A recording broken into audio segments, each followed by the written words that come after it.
It's Mick in Memphis. Charles in East Tennessee. Light it up. Kick back.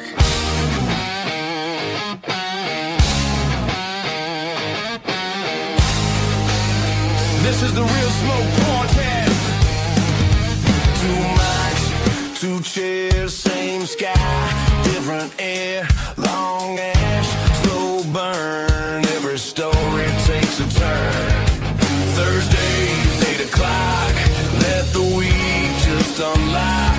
From the leaf to the glass, we're talking good times that last. This is Real Smoke, Real Smoke. Turn it up, let it roll. From Memphis down the river to the Knoxville Hills, we know real people, real talk. Let the conversation flow. Every Thursday, light it, listen. Welcome to the Real Smoke Show.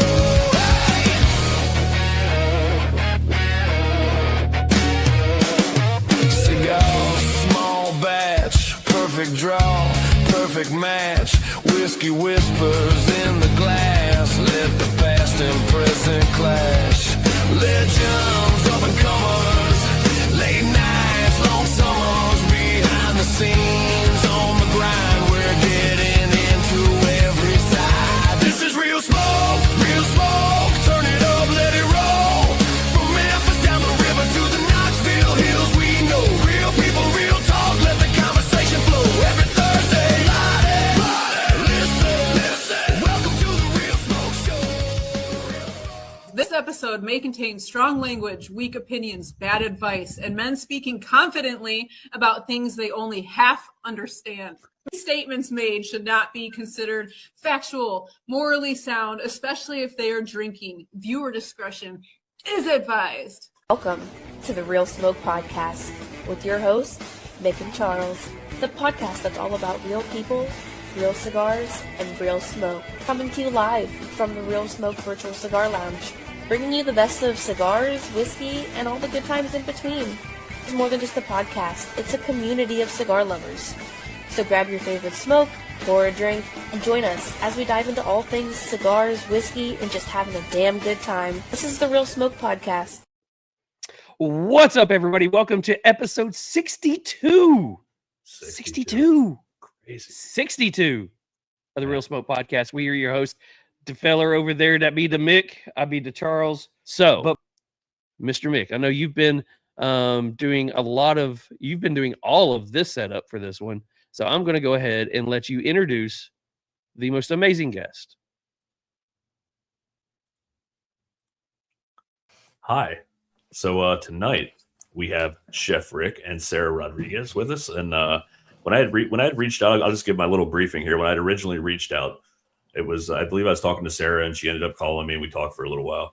And I wasn't sure if we were getting the package deal or just what. Either way, I was super excited because it was kind of hard to get in touch with you guys at first. But after that, like, we've been emailing back and forth for weeks. I feel like I know you. It's been great. So we're super excited to have you guys on here. We're huge fans of the brand. You guys were on our bucket list for this year, and it's only January, and here you are. So thank you, and welcome aboard. Thank you. We're excited to be here. Sorry about taking a little bit before to answer. That was probably my fault. No, it's all good. We're all busy, but we're pretty relentless. We will find you.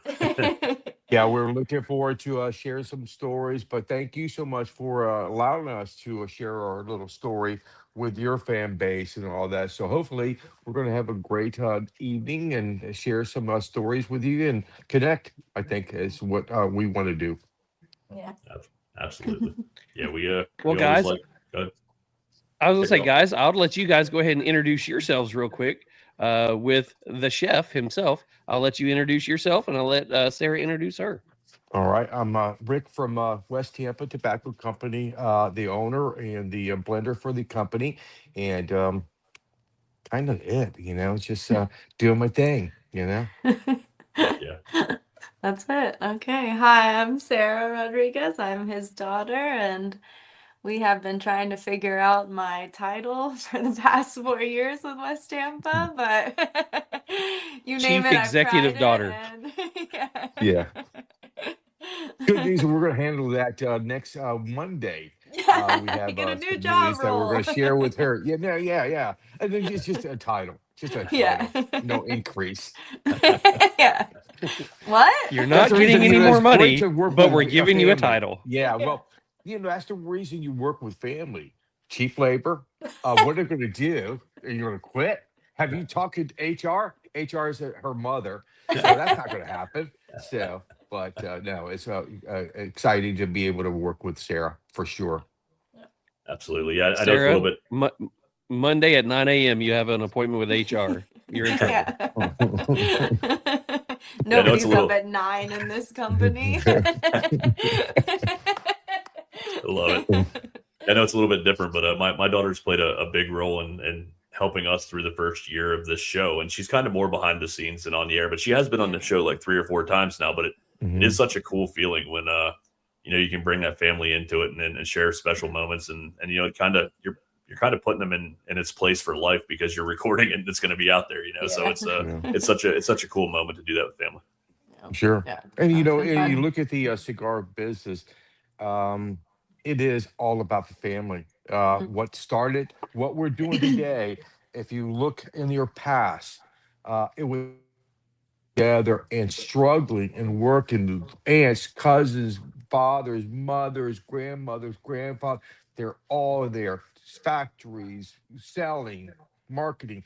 And so it kind of, lost connection a little bit in the, Mm. 80s and 90s because the corporations kind of took over and dominated the field.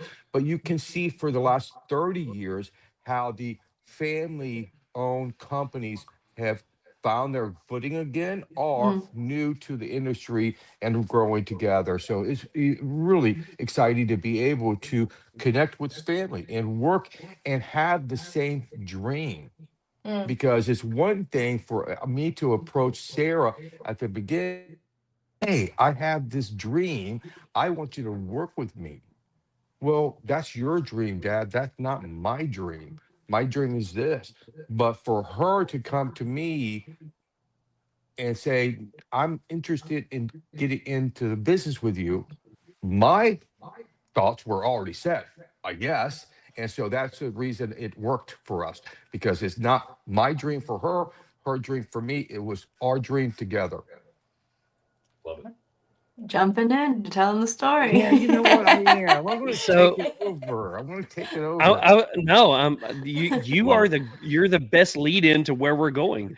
So you're talking about growing up and the grandfathers and the uncles and her dream was to work with you. Let's go back even further. Let's take it back to when you were a kid. Let's talk about where you grew up. What it was like when you was a kid. So where did you grow up? What was little Ricky like? Right. Wow. But I grew up in West Tampa.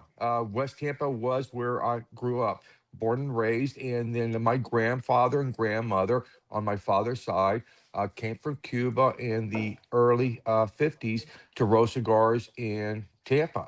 And the reason I wasn't raised in Ybor City is because when my grandfather and grandmother came to Tampa for the first time to start to live here, they went to Ybor City because Ybor City was controlling about 80% of production because there were so much more factories than West Tampa. So my grandfather and grandmother, both master rollers, level 7, went to the factory and said, "We're here from Cuba. We need jobs, both of us." And somebody asked a question to the general manager that was interviewing the two of them in Italian, a question. My grandfather kind of stepped back and continued the meeting and then finally says, "Oh, one more question. Do you have Italians here?" "Oh, we have Italians, Spanish people from Cuba, from Spain. We have Germans here. We have British people because after the war, they came to Tampa. Row cigars. We'll treat you to row cigars." And my grandfather looked at my grandmother and said, "We're not going to work with foreigners. Let's go." They went to another factory. So this kind of border and this is my, it's been there forever. So my grandfather That's went awesome. to another factory, same thing. He's heard somebody speaking German. I'm not going to. So he says, "Where do I go? Which factory do I go to work with only Cubans?" Oh, you need to go to West Tampa. They only really hire Cuban workers, and Wow. it was a smaller industry in West Tampa. But he went to West Tampa, and that's the reason my father moved there and raised me and my siblings. And Wow, that's a great story. I had yeah, read before about your grandparents in the 50s, rolling and what have you, but I mhm, hearing those little mhm. backstories, man, that's why we do this. We love it. But yeah, no, And so good. growing up in Tampa, cigars were always around us, especially when we went to my grandparents' house on Sundays to have a little lunch and all that. Uh, my grandmother smoked one cigar a week on a Sunday. After that little lunch, we went outside and we were playing in the yard. She was on the deck or the porch smoking a cigar. So when I see a woman smoking cigars, ear muffins, Sarah, it is not powerful because she ran the house. So when I see a woman today smoking a cigar, my first thought, oh, she's a powerful woman. Number one is you're doing something that is dominated by men. You're in a cigar shop that's dominated by, and you have the to come here and smoke a cigar. So that equals power. But my dad hated cigars, hated the Oh smell, wow. hated cigars. He was a cigarette smoker, as my mother was. And I hated cigarettes. I hated tobacco. So I never smoked a cigar, a cigarette in my life until I was interviewed for the job for a salesman for a job. And I was 40 years old. The first Wow. time I ever picked up a cigar and smoked that cigar to get a job, coughing my butt off, blaming I had a cold coming on. That's not the cigar. My wife was at a dinner with us and she was like, "What are you going to do?" "I'm going to smoke a cigar." "Have you ever smoked a cigar?" "No." "Okay, big boy, smoke your cigar." And I spoke it, and that was so it was always in my DNA. It was always something when I remember cigar smoke or smell of cigar Yep. smoke. Automatically, my grandfather, my grandmother, their house, he smoked one cigar a day in this house. So his house, and so yeah, so it automatically brains never, ever, ever thought that one day I would be a cigar smoker. And the other thing, I would be making cigars. Never crossed my mind until the day I got that job with Joe Cigar. Wow. What cigar was it did you smoke? The wrong one. The wrong one. No, well, one because I remember Dave Bullock. He's the president of sales for Rocky Patel today. He and I met when we were having Sarah, and we went to these little Maz classes in the hospital to change diapers and hold the little kids and all that. And I met Dave. This beautiful friendship, both the wives and us. And he was selling at that time for Nestle's, and I was in the carpet business. And he said, "What are you? You're a born salesman. I can sell anything, Dave. Do you want to sell candy bars?" "No, I'm not going to sell a candy bar." You know, because at that time I only got jobs that I thought my friends would be interested in. The 40. If you need a new house of carpet, I'm your guy. Here's the samples. So I was always so I was saying to myself, my friends are not going to come to my house to party with me if I promise to give them a candy bar if he come up. So now for that, he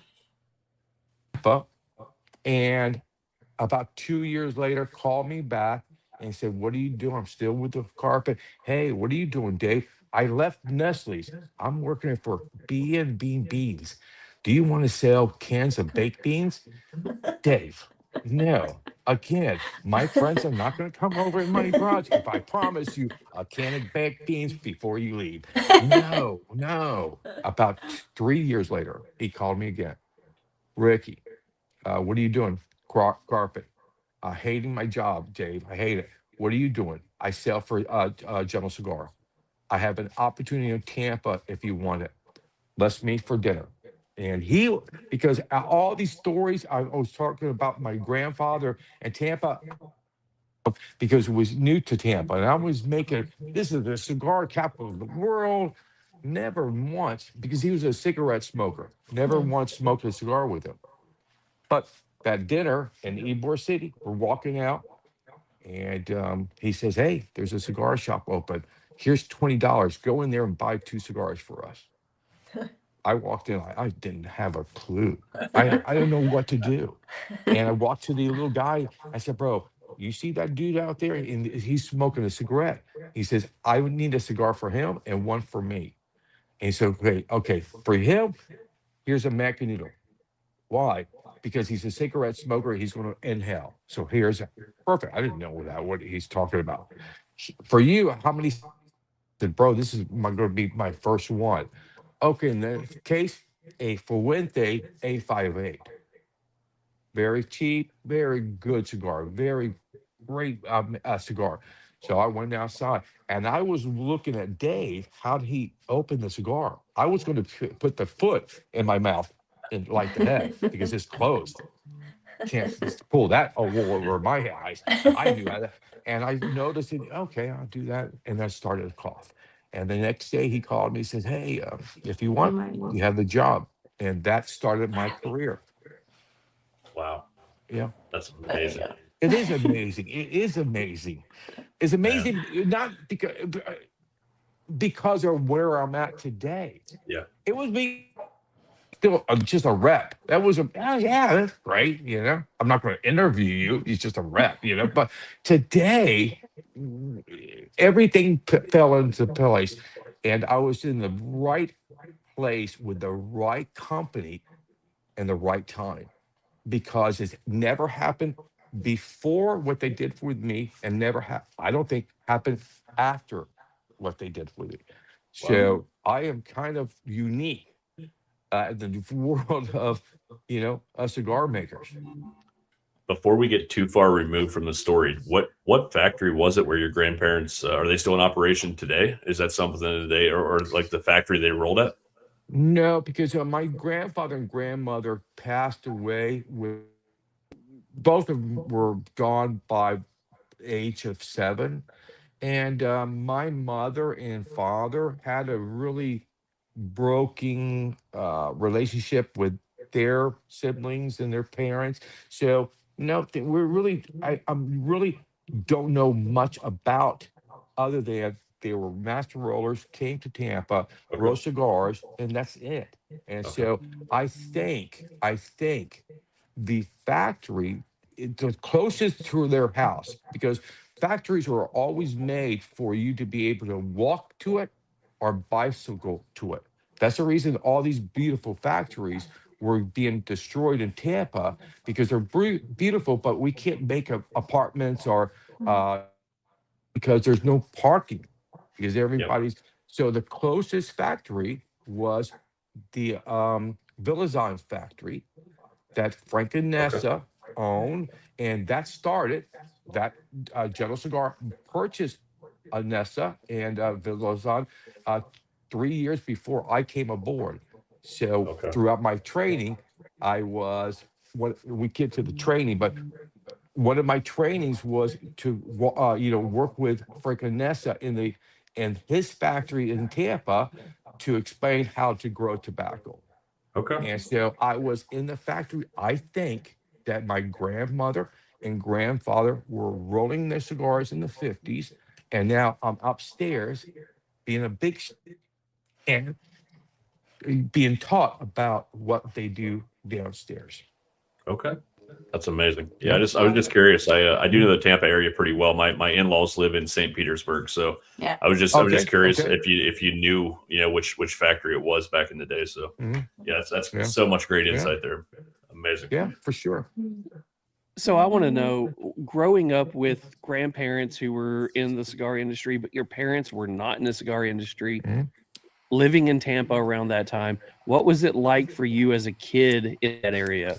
What was you into? What were the were you a sports kid? Was you a book kid? Was you Mhm. running around with your grandparents, hanging out with them, or was you more at home with your mom and dad? That was a beautiful at that but was a beautiful area because a lot of kids. I had a bunch of friends. It's the 60s, the 70s. You go outside on Saturday after fucking cereal and do 2 or 3 cartoons and do not show back out until the streets light comes on because I have to clean the house. So we were always out. And we have factories to play in. We had a park. So baseball was. I played 1 year in West Tampa. So if you look at our little logo, we just kind of borrowed that. I don't say stole that, but they never trademark that logo, and we just use it. And so, kind of Awesome. growing up, and then also about 10, 12 years old, I started to get into wrestling. And so there was an armory right down the street. And I was going there by myself on Tuesdays nights to watch wrestling at 11 years old. My father would give me $2 ticket, Coca Cola, and some popcorn. Be back here by 10 o'clock. Okay. All right. So it was great. It was great. So yeah, but it didn't last long because the divorce happened, and then that journey started for me of just going around and kind of. So I went to like 5 junior highs and about 6. So I was a kind of a rolling Wow. stone. Rolling So, but Stone. it taught me a lot about what helped me being a salesman Mhm. because I was not intimidated to enter a new building and say, a lot of people, my job is to make friends. So I was always the new kid, but kind of the cool kid before I got into everybody's head or, uh, got Yeah. people in, I Right. was already leaving. So, but it was All great. right, It so was great. before we get kind of going into the next part, we are going to talk about the cigar that we are smoking tonight. We're gonna kind of bring that one out, and then we're gonna roll back into kind of where the next step you're going into. So the cigar that we're smoking tonight is brought to you by our brothers over at 13 Knives. Hey guys, this is Robert over at 13 Knives. I want to wish all of you guys a very happy new year. I want to thank everybody who made last year such a kick-ass year. Thank you for believing in the passion that I have for making knives. Thank you for purchasing a knife or a cutter or a cigar accessory from me. Thank you for listening to the Real Smoke podcast. Nick and Charles, you guys have been awesome. I hope next year or this year is everything you need it to be. I hope you guys just continue in the love you have for talking to great people about the product they make, the cigars that they make, or whatever it is. Keep Real Smoke real. Keep 2026 real. Follow your passions and have a great kick-ass year. So as we talked about, I think we might have talked about it a little bit before, but Mick, what are we smoking tonight? Or I guess what am I smoking tonight? Yeah, you're smoking. I'm unfortunately inside. I've smoked a bunch of these though in the past, but West Tampa Tobacco Company, Devil Crab, wrapper, Oscuro, binder, Nicaragua, filler, Nicaragua. Price is right there on your screen. Again, that's brought to you by 13 Knives. So I will say that we are both enjoying these cigars. We absolutely do enjoy them. So Dad I like it too. too. I like it too. oh, look at I there. like Oh, it There too. we go. such a But great score. I'll show you something that upsets my business partner all the time. But so you guys took a picture of the 50 count box. It's hard to travel with a 50 count box. So I pulled my cigars out of the new 20 count box That's that awesome. we're going to Very Okay, unveil. it's out. nice. So yeah. So the only complaint so far that we heard about Devil Crab was great cigar, I want more of them, but I can't afford right now to buy a box of 50. And so if you can, maybe put them in, box of 20. And so we listen to our fan base, and then we're going to start to deliver those cigars after the show. Right. Look for that. Look forward to that.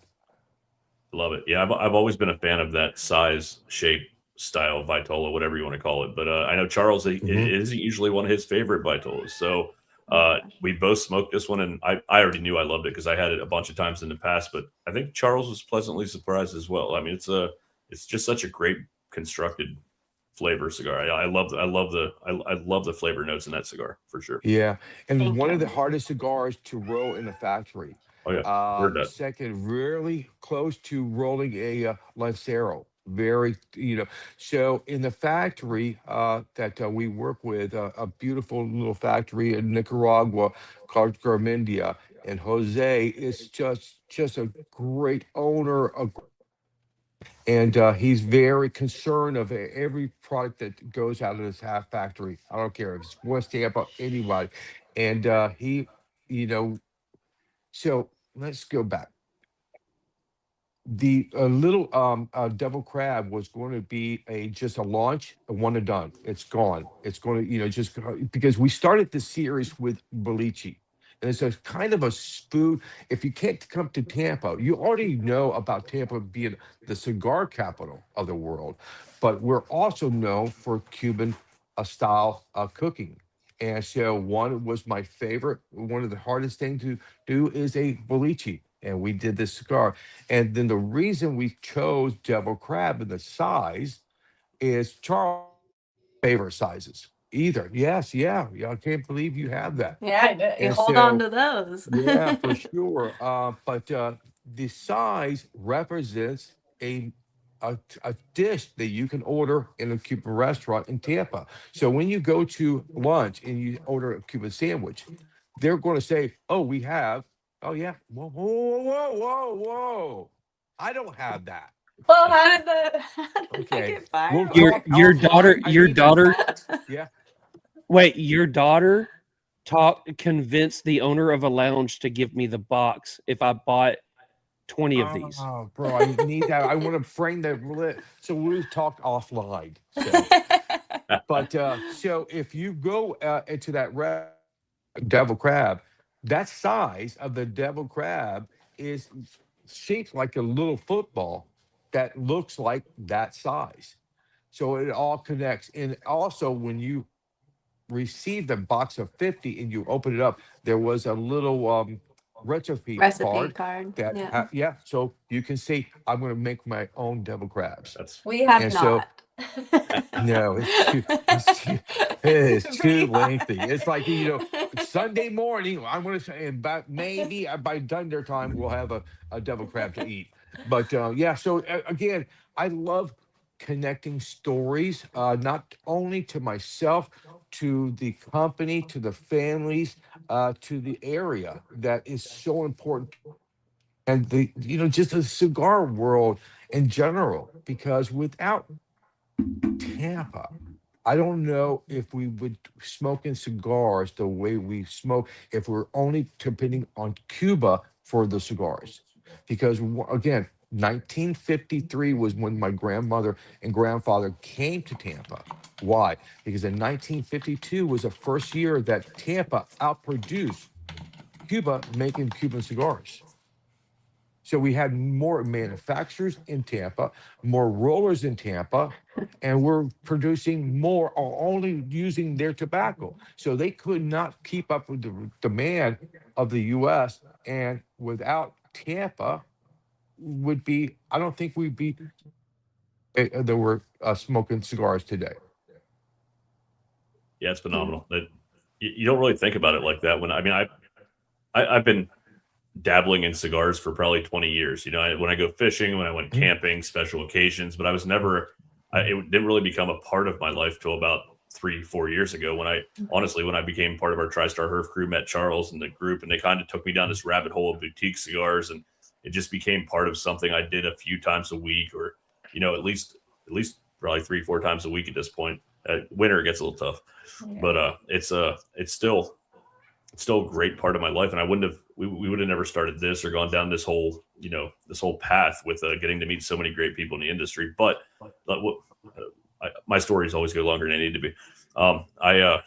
I really feel like we don't really think about how much of that falls back on different cities in the United States versus coming from other countries. So yeah, that's amazing. That's a great point. And even these companies change the way they present cigars. So General Cigar, we kind of talk about General Cigar like, now, it's General Cigar, big, bold. Bro, without General Cigar, we would not be smoking cigars the way we smoke cigars today. Because if you You're pissing me remember, off. in the 50s and 60s and 40s, you went to your drugstore, your little bar to pick up your cigars. But General Cigar, Mr. Coleman started to say, if you don't have a walk-in humidor, we're not going to sell you. And so what we see today, all these beautiful lounges and all that, is due to the fact that a company said, no, this is something special. And I don't want it more in a jewelry cabinet humidor size and just dry and awful. So you need to start to do that, and everybody's following. And so we went to cigar shops because a General Cigar changed it. No, we're not just something at your drugstore. We are premium cigars. All right, so let's go into your time at General. So you were talking about, you were in a few different jobs. If somebody wanted counters and cabinets, you were their man. What's funny is you were selling countertops and cabinets and things like that. One of my first jobs was building countertops and cabinets. So I was the guy who was doing it. You were selling them for me. And so cool beans. Love it. So you get hired on with General after choking down probably the worst thing that you've ever had to try. Yeah. So going into, you just got hired on with General. They said, okay, you're exactly what we need. Tell us about your. They didn't know. I know where this is going. Yeah, they took a He asked gamble me on me. first. Yeah. You asked me first. They took a if you gamble. could. What's that about? You asked me What's first that? if you should go into Yes. So the because I General. knew that I loved you the know what, that carpet was store because I got carpet samples for my Barbie houses. So it I was about to was. say, how old was you, Sarah, when he I asked you think first? he picked me up from elementary school, and I remember he's like, "Would you care if I started selling cigars instead of carpet?" And I was like, "I don't care." Most of us don't know what our parents do unless it's like. I was about to say, did you even know what cigars were when he said, "Hey, no, do you?" I was just Yeah. like, I love the carpet store because I could go and play pretend and like make houses and stuff. But I remember that was that, it. but your vote was really not a vote. It was just me talking to you because we committed already. But after that, I started, and I didn't know anything. Again, nothing, absolutely nothing about cigars. License learned. One of the hardest shops that I worked on to get into that shop was a shop in Ybor City called Metropolitan. It was owned by Sonny Capitano. And I remember my boss was a female, beautiful, beautiful, just she helped my career so much. We pulled up in front and she says, this is a challenge. He doesn't sell any. Matter of fact, it was the same cigar shop that I went to buy these two cigars. And he did have a box of Macanudo, just one box of these Macanudos. So she says to me, the challenge is you need to open this shop up. So we're maybe 2 weeks into it. So I got out of the car and expecting her to get out of the car. And she didn't. She said, I'm scared of that guy. So I'm gonna just wait here. You do what you do, and you do it really quickly and get out of here. And so I went there, shoot. I mean, full suit, briefcase, a bag of samples. I'm here to sell you either insurance or cigars. I don't know, but I'm going. And this guy says, "Where you from?" Joe Cigar. I don't buy from them. Bye bye. What? No, no, you need to leave, bro. Briefcase, cigars, suit. Turned around and walked out. Got in the car and asked Carrie, "What was that?" "Oh yeah, yeah, that's stunning." So let's go on. But you need to be back here next week. I did it. I did it. No, no, no, no, no. For months, I was stopping the guy. No, no, no. And one day, out of the blue, he called me and says, "You need to come." And something happened with another company. They're out. You're in, and that started. So no, I didn't know So anything. So the first what cigars to was me, you put? What cigars were you pushing at that time? What brand? well, Jenna Cigar had cool. All right, Macanudo, So you were Partagas. doing pretty much the general line of what General had. Oh yeah, yeah, yeah, for sure. I Okay, was so you you weren't know, like the just doing salesman in that Macanudo. No, I was a salesman in that Okay, territory. We had this bag filled with cigars that we can sell. La Gloria was part of it. Villazon, Punch, Excalibur, all these great cigars. And no, no, no. And he called me. He says, "Come to my office." And I went, "Before we start business, I'm going to ask you one question about McIndoe." And I thought he was going to ask me the blend. And through my training, I had to memorize the top 5 blends for the company. And I knew McIndoe's blend. About McIndoe, okay, I'm ready for you. Excited. Asked me that question about the blend. And he says, "How many cigars are in that box?" What? No, you want to know the blend? No, no, no. I know the blend. How many cigars in a box of cigars do you want to tell me? I says, "I don't know. I have no clue." That's really. He turned the box upside down. You see that number 25? There's 25 cigars in the box. Get to know your business before we do business. No, I'll see you later. Wow. And I went out, all this one day he says, "You're in." The other company's out. And that started my relationships with these guys. And I was number 27 in the industry, or the salesman. Salesforce had 32 reps. I was number 27. And less than 2 years later, I was number one. And because all I right. worked, I So looked. And so that started my journey. Maybe this guy needs to do something else for us.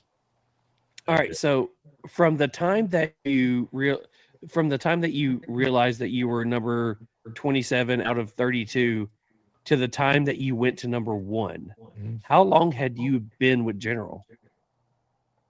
It took me to become number one Dang. because my So territory was so small. It was so small. I remember my where total was your losses, territory? Tampa, Orlando, Jacksonville, and the Panhandle, half the state. Yeah, you really didn't have much going on there. No, I had hidden secret up my sleeve. I was working hard with ABC Liquors chain, this liquor store here, and they had 200 shops, and they only had one cabinet in each of their liquor stores, and it held about 10 cigar boxes in this cabinet. And every company was always fighting for one or two of these spaces, and we out of the 10. So my boss was always, "Hey, we need a fourth one." Dave, we have more than Fuente. We have more than Padron. We the king of that little hammer. I need more. Don't be a pig. Don't be a pig. Give me more. And all of a sudden we had about 3.5 years later, I got a call from the ABC, said, "You need to have a meeting. We're going to be able to walk in humidors. How many cigars can you sell us?" I Wow. said, "I have 125 front marks from 3 to 125. He says, "Okay." You're the first up because we voted you the best rep of the companies we work with. So go downstairs and get your for over $3.5 million because they want to house all these cigars. Two pallets and pallets of cigars. And I remember calling Dave shaking. And he says, "Did you get our fourth box in there?" I said, "Yes, yes. I got the fourth through 125. What? No, what? Yeah, yeah. The check is in the mail." And I went from 20, at that time, about 19 to first. And that So really woke up the upper regime about this crazy guy in Florida. What is he doing? so you're over there, you're having your meeting with these guys, and they're saying, "Hey, go down there and go ahead and figure out what cigars that they want to buy." Yeah. When was the moment that you realized that it went from the normal 4 or 5 boxes to, holy crap, I'm about to Oh, take over the company? yeah. I mean, because there Walking had to down be the that moment where stairs. they're saying, "I want this, this, and this," and you're like, "Okay," No, I just and they're shared a price sheet. And he says, "I'll take it all." It was that's easy. Bro, the walk down the stairs, I knew my life was going to change as far as a salesman for a General Cigar. I knew that right away because it was, there's talks and mumbles. This is going to happen. We're all jockeying who's going to be the first one in the line to dominate the. It was just me. I don't fucking know why, but it was me, and I took advantage of them and sold them more than I should. But they just, okay. Yeah, you think I need 200 boxes of Macanudo Portofino? Yes, you do. Yeah, yeah, yeah, for sure. And that's it. And then there's a trade show and all wow. that. So what happened was, all of a sudden, I started to get these characters in my region or my area to work with. Benji Menendez, Ernesto Perez Carrillo, Frank Anessa. All these guys were, "Hey, we're going to do an event with Ricky. Come to Florida." I didn't know that Mr. Coleman, the owner, said, "Hey, guys, you go to Florida, work with Ricky, and see knows what he is doing, really knows how to explain our stories, our cigars." So all of a sudden, Benji was showing up. I was working with Benji Menendez. This guy owned the H Hutton factory in Cuba, selling cigars to Kennedy. He was an owner. And now he's riding in my company van with me, smoking cigars and Wow. talking about tobacco. And then I had Ernesto Perez Creo, EPC today, but a low glory back in the day, driving around with Ernie. What who is it? And then all of a sudden, I had an event in Tampa, and it was a shop called Edwards, very small shop, but a legendary shop in Tampa. And I went to an event to launch Partagas Black. And I went there, and all of a sudden, I was doing my thing. I had a little microphone. I was like Sammy Davis Jr. in Vegas. I was, just cutting up, cursing, drinking at that time. Like, "Ah, yeah, we're gonna do this." Hold on, I think the owner of General Cigar just walked in, and he did. I walked in, and uh, his attorney, HR, and the secretary walked in the thing, and Mrs. Coleman says, "We're here to see what you do. Don't pressure, but just do what you do, and we're just going to be here mingling and talking to consumers." Right. Back to Wow. the microphone looked like a stink tap. Picked it up, quietly said, "Okay, we have a sale. Buy three, get one free. Buy a box, and you get a lighter and 5 cigars. Thank you so much for your time. Look forward to talking to you." Boom. I just wanted to just hide from everybody. And they mingled for half an hour, and Mr. Coleman said, "Hey, thank you so much for the evening. We'll be in touch." They were going to buy Thompson. That's the reason they're all there. I thought it was for me. They were there for a meeting to buy Thompson's cigar company in Tampa. So they happened to connect. And, oh, what's Ricky? He's doing an event. Okay, we'll go by there before dinner. Thursday, Friday, I get a call from my boss, Carrie, the beautiful lady. He says, bro, what happened last night? What do you mean, what happened? Did you do an event? Yes. Anybody showed up? Yeah. Carrie, Mr. Coleman showed up. Yeah, that's the reason I'm calling you. On Monday, you need to report to New York. You have a meeting with Mr. Coleman at 11 o'clock. Stop, Carrie. The only reason we're invited to New York is to be fired. Ricky, I don't know what happened last night. I just got a call from Dave, and you need to be in New York on Monday at 11. What? And take your computer and your bag with you, all your accounts with you. That's the way they did it. I don't care if you had a job in Seattle. They flew you to New York, fired you man to man, and flew you home without a job. So all weekend, I was saying to my wife, I think I'm going to lose my job. Maybe I was cursing. Maybe they heard Sammy before they entered the building. I was too joking, all that. He's a Jewish man. I don't know. But I don't know what I said, but I said something that he didn't like. So I had to fly to New York. And then I flew there. And Mr. Coleman was there. I said, hey, bro, we introduced and sat down. He says, look like you need a cigar. Oh, the last cigarette before the firing squad. Yes, I would love a cigar. And he says, okay, remember him belting this girl. Said, I need 2 H. Hutman 1963s. We waited. I'm thinking, why are we going to smoke a Cuban cigar? You own Macuto. And I waited and pick your guy cigar. I picked mine. He lit the cigar, and I remember him taking this puff and sitting back and says, Ricky, your days of selling cigars for a General Cigar are over. I said, stop. Sir, whatever happened on Thursday, I'm so sorry. I love your company. If I said something out of place, I'm so sorry. I love your company. I'm your number one salesman. Stop. You think I'm firing you? Sir, the only reason we're invited to New York. Yes, I have my fucking computer and my fucking cigar bag. Yes, I think no, bro. No. He didn't use bro, but no. No, I need some help. We have to prepare for the future.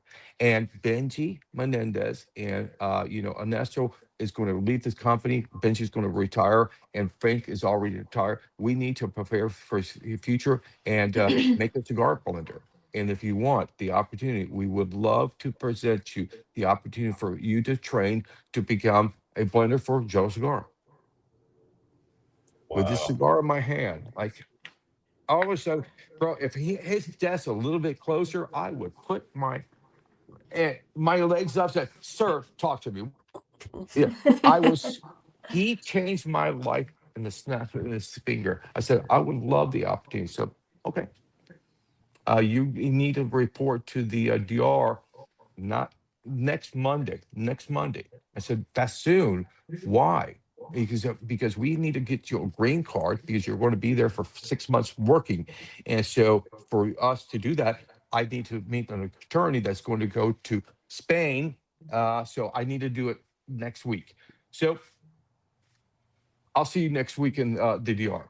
So I'm leaving the office, still smoking a cigar like Columbo. Turned around. One more question, sir. Okay, what's that? He said, if I do not say yes to this opportunity, what happens? Oh, I'm going to show you HR's office, and we're going to let you go today. I'll see you in the DR. And then I trained in the DR for 6 months, and I trained in the factory in Honduras for 6 months. And then I worked with Benji for about 5 years before I went to La Gloria to start to blend for La Gloria when Ernesto left La Gloria. And I took over La Gloria with 3 guys. So you're in New York and you get told you're going to the DR and then Honduras and all this. I want to go to a different little aspect real quick. Mhm. One, Sarah, how old were you when this was going on? And what was it Would like be for you when 2000, dad? I don't know. I don't. 2005, baby. That would be 2005. I was in middle school. Yeah, I think Yeah, so. I I think think middle so. school. I don't really So what like was Hmm. this. it? What was it This. like? What was it like for dad to be going and spending 6 months or 6 weeks or whatever over in all these different countries? And you're like, I He would didn't say he asked my remember. opinion, this and part I don't really remember. Right. He Right. traveled a ton, so I was used to him Yeah. being gone Hmm. even before the DR. Like, Hmm. it's Yeah. not like the memory I'm like, oh yeah, my daddy wasn't around. Like that, it doesn't feel like that, but Hmm. but like I came that, home. I came home about once a month for a yeah. weekend and all that. So yeah, I can see Sarah's like, no, that's because I was traveling, bro. I was spending Like, about an average of 200 nights a year on the yeah, hotel rooms yeah. when I was traveling before this. Because what I did was I was so bored with my territory. I needed more. I wanted more, and I was always bugging Dave. Hey, bro, I need more. I was like, You have a territory. My territory is taken care of. It's just on cruise control, you Mm-hmm. know. And so he says, "What do you want to do?" I said, "Bro, I want to start to conduct cigar 101s, and so you can have me." And I just talk about tobacco, and I'll work with the rep and that. Ricky, if just shut up and do it. And I started to travel and work with all the reps throughout the country. Just doing, I had a little pamphlet called Cigar 101. And I was just read, these are things that I collected over time and how, put together and the things that I thought was important to, as a cigar smoker, to learn. Mulatto, Seco, Lajero, where we growing and all the bullshit. And I just had a blast doing this. And I think that really started them to say, this guy is doing his own thing. Could he do it if we train him to do this and that? And that was really what happened. I'm so sorry, so Sarah. what? All these stories and all that, baby. And you're just all That's flying okay. on the wall. So, you know, Oh, You're it. good. I'm here. So spending the time over in the DR in Honduras, and you're working with Ernie and all these things. What was it like working with these master blenders? These guys that were, you know, as you said, these were like some big guys that were rolling around in your car while you were going to these different shops. What was it like learning under them? um, unbelievable. They're so willing. Again, going back to the original conversation, how willing they are to share their stories, especially again, perfect timing. All these gentlemen, well, Franklin was out of the business. He's going out of the business. Benji was leaving the business. He's going to be retired, not Toronto. And so they were always saying, Mr. Coleman, especially Benji, and it was always saying to Mr. Coleman, I'm going to die with all this knowledge. You have never gave me somebody to train. Over the years, he's always saying that. And then Frank was, and Ernie was saying the same thing. And bro, I'm leaving, if you need my help. And the perfect timing because within 5 years, all of those guys were gone from General Cigar. But before that 5 years are over, they shoved me in to these classrooms with these legendary that changed everything about cigars. And they were so willing to just share their knowledge with me because they had trust that I was going to be able to tell their stories, to keep that connection alive through all my stories. I heard from them, do my little take on it, and but explain that story to them and to keep it alive about their families or about their histories. And so, yeah, it was amazing, but it was hard because they, okay, the president of the factories, the president of the factories did not want me. I didn't know this until I got there. So this gentleman was one of the gentlemen that came to work with me. him because today he's very special to me. But at that time, mm. So what happens was the guy that we met in the U.S. was like a grandfather to everybody. In the factory, he was a ruler. He was a strict ruler. I mean, treated people very bad, very bad. So, okay, I'm now salesman of the year. Got this promotion, smoking cigars with a Mr. Coleman in New York City. Find my ass to the door with his head this big. I the first day I walked into the factory, I was a master blender.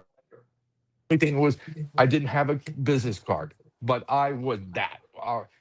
And I remember at 7 o'clock in the morning, I had to meet this gentleman, the president of the factories, and he says, "Sit down." Said, "You need a cup of coffee?" I said, "I would love." I'm thinking this is the old guy. "Hey, bro, yeah, a cup of coffee and a cigar, sir." And yeah, a cigar. "Ricky, let's get this straight. I don't want you. I'm sorry, earmuff in my fucking factory. I don't want to train you. There's so many guys in the factory know much more about tobacco today than you'll ever know. But I don't own this company, so I'm here to train you. But I don't want you in my factory." Oh my God, my head went down and like a pin, he just exploded. I was, oh my God, oh my God. Well, your training starts today. Send George. Who's George? Head of blending? I'm thinking to myself, the head of tobacco. George came with a broom. George was the head fucking cleaning guy. "Hey, Ricky, take that broom, smoke my factories." "For how long, sir?" "Until I'm ready." For a week, I was sweeping the factory, and I was so pissed and angry of this guy, and he's challenging me over and over and over. It was horrible to the point after 6 months, we're having a lunch with every manager that trained me was in this meeting at lunch, and he was going down the line. "You, how did Ricky do in your area?" "Oh, good, good. He learns from here, yeah, yeah." "Ricky," and I'm on the other side of this long ass table, and he says, "Ricky, you roll cigars?" I said, "Yes, sir. I wrote cigars." "How many?" At that time, I was kind of over him.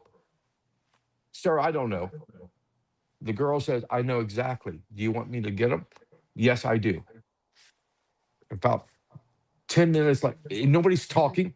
We're just eating, like, oh my God, what is happening? Everybody's just, don't talk to me. There was so, don't fucking talk to me. Don't ask me anything. Just eating. And I was girl, and how many cigars are there? He says, 175. "Ricky, how long did you roll cigars?" For 4 weeks, and you only produce 475 cigars. My rollers downstairs can produce 200 cigars a day. You have wasted all of our time. I want to smoke one of your cigars." He lit it. It was so tight, so tight. He couldn't draw. He, Bless his heart, it was trying. He's trying. You could see his fucking lips going. He could. He says, "Look at this. This is this is unbelievable. You have wasted." I said, "Sir, you know what? I'm out of here." I just walked out, and I called Dave and said, "Get me out of this country." He said, "Come down. You're you're leaving in 3 days." I said, "I want out today. I'm done with this guy." And he, I apparently Mr. Coleman called him and said, "What the fuck are you doing? What are you doing?" His kid is going to be the kid. So what are you doing? Huh? And so I got a call on that Friday on leaving. He wants to see you. I don't want to see him. "No, you need to be here." Ricky, had to meet. He said, "Bro, I have to challenge you. When you walked into my factory, you didn't take this seriously. You were laughing, you were joking with everybody. This is serious business. Millions of dollars are going to be invested in you." And so I didn't see that. I see it, but you're not ready. You need to go to Honduras for 6 months. Okay, whatever, sir. And I went to, and it was completely opposite. That general manager of that factory was a beautiful human being, and he knew about the other guy, and he opened, oh, you've been beaten and beaten like a dog. Welcome to, it was cold outside. Welcome inside. Get to the fucking fireplace, and we're going to warm you.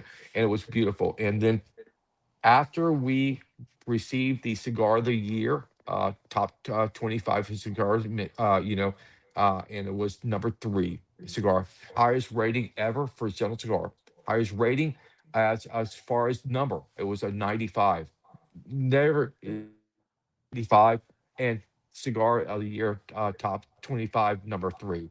So I had this record, and I remember I was with the first year I was with West Tampa. That guy was out of the business, showed up in Germany, and I could see him walking to. Oh my God, I have not talked to this guy in years. And he says to me, he hugged me, and he says, "Hey, I saw Cigar of the Year. I knew you couldn't do it. I didn't know to punch this guy or hug this guy." And he says, "I'm so proud of you. It was finally like a dad at 45 years old. Son, I've been waiting for 45 years for that, dad." Yeah, God. And he says, "Continue your success with your new company." But it was unbelievable. Yeah, it's stories like that, and I get emotional because they're so impactful to my life.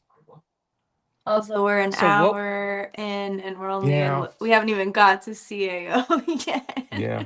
Yeah, We So might have to let's do do a this. part 2. Yeah, so let's do yeah. this. I was about to say. So There's let's so go into much to that go. one. Very Let's quickly. let's go into And some of the Sarah, if cigars you that you want, had your you know hands what? in. Let's do this.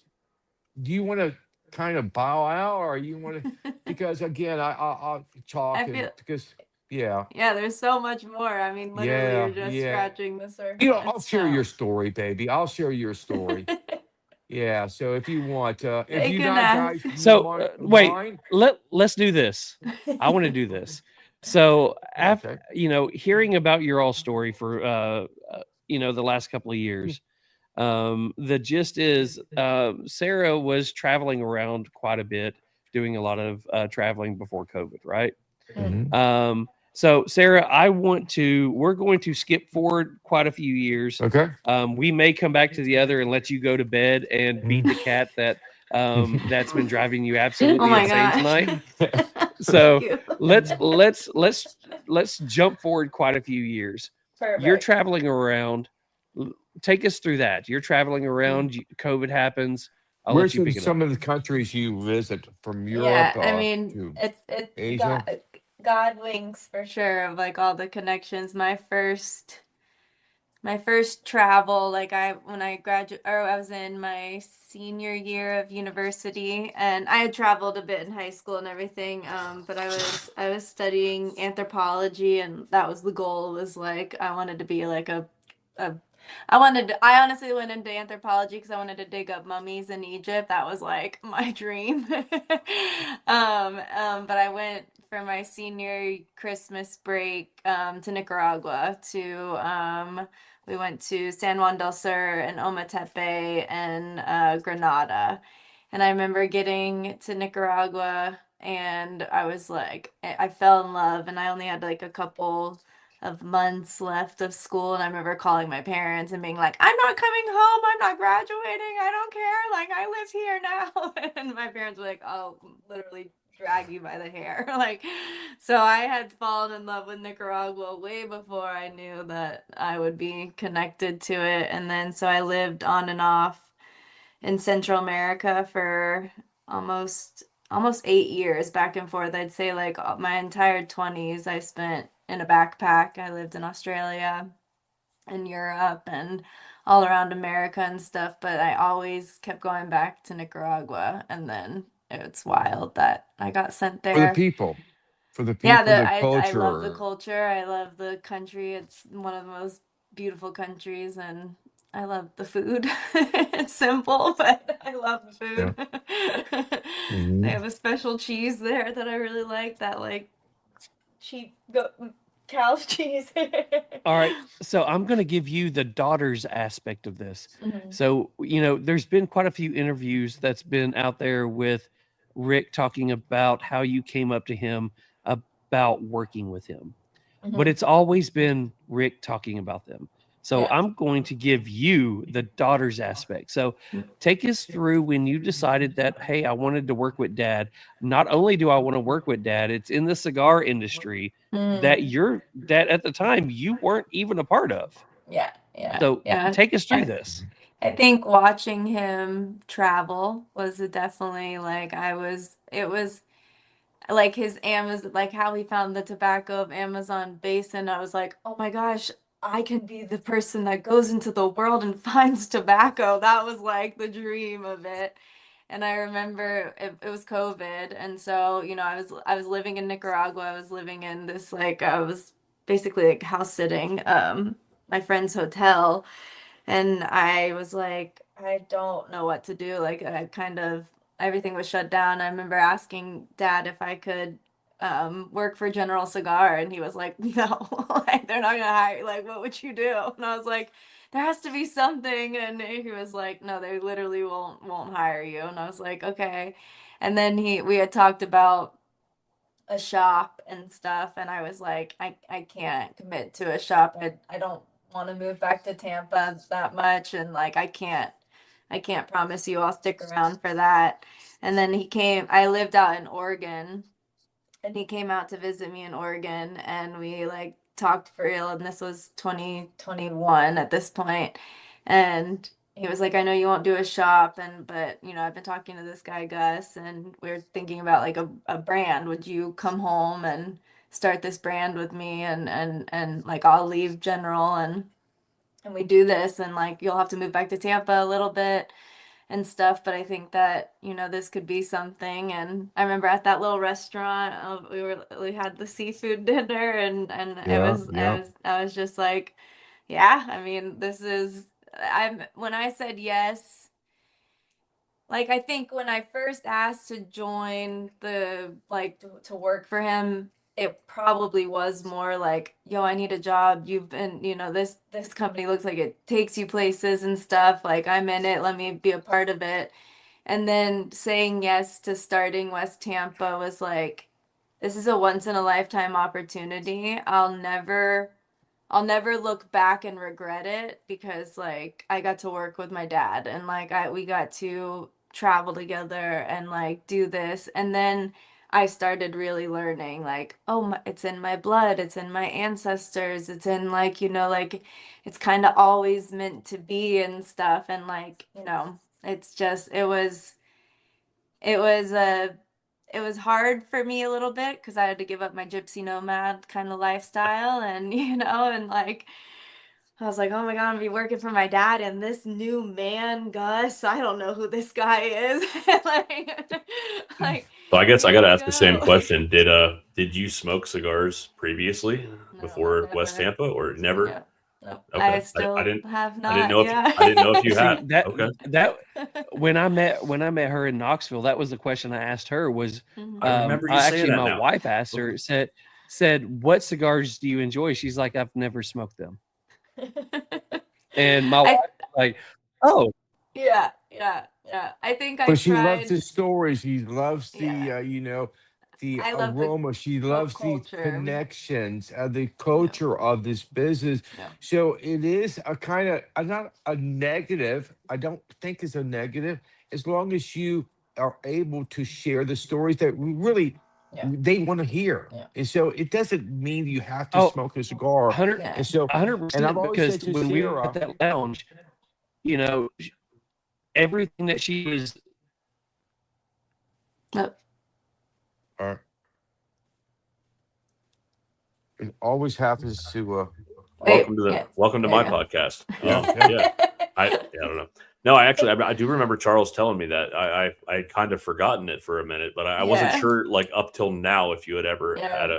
you've tried a cigar. Okay. I remember in high school, I think Dad gave me you let A me take a sweet puff of yeah, that cherry yeah. like little Cherry with one, your mom. and And both of and them, then yeah, we're not yeah, doing this. Yeah, yeah. and then I took But a puff of what do you call it, a fuma in Yeah. the yes, you fact did when we were when you doing a were little training. tour with When you're training, yeah. yeah, Luciano I lived with Luciano when I did my first time training, and he's like, you are gonna smoke, with me, and I was like, and everybody always says, have your first cigar with me, and I've asked my dad, can I have my first cigar with you, and he told me he doesn't want to. It's too much pressure. I would think you're holding it right. Are you smoking it right? It's some, but to me, to you, if I didn't get in the cigar business, I don't think I would be smoking today. So it's Yeah. a kind of a you need to want to, not kind of force you to, because you're not going to enjoy it. Anybody, if anybody, male or female, hey, I really enjoy cigars. I want you to smoke. It's not that. So eventually, I think the bug will bite her, For sure.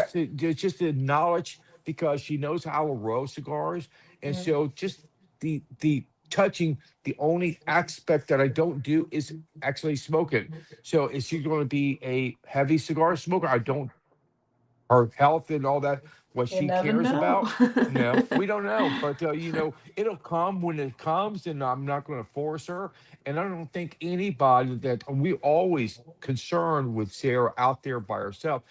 But you know what? Again, this community of cigar smokers Yeah, are so Amazing. incredible. respectful. Yeah. They don't, what, you don't smoke? No. What, should I buy a cigar from you? They are so, what? That's kind of cool that you don't Yeah. feel you have to force yourself 100%. to. So You know, that's, again, it's just beautiful that her fan base allows her to be herself, not somebody they think she should be. when she was in the lounge, what I was going to say earlier, when she was in the lounge and my wife was talking to her, that was one of the things that everybody in that lounge picked up on was the stories and information that she could talk about. And it Right. wasn't like somebody who that people thought, okay, well, she doesn't smoke cigars, she doesn't like cigars.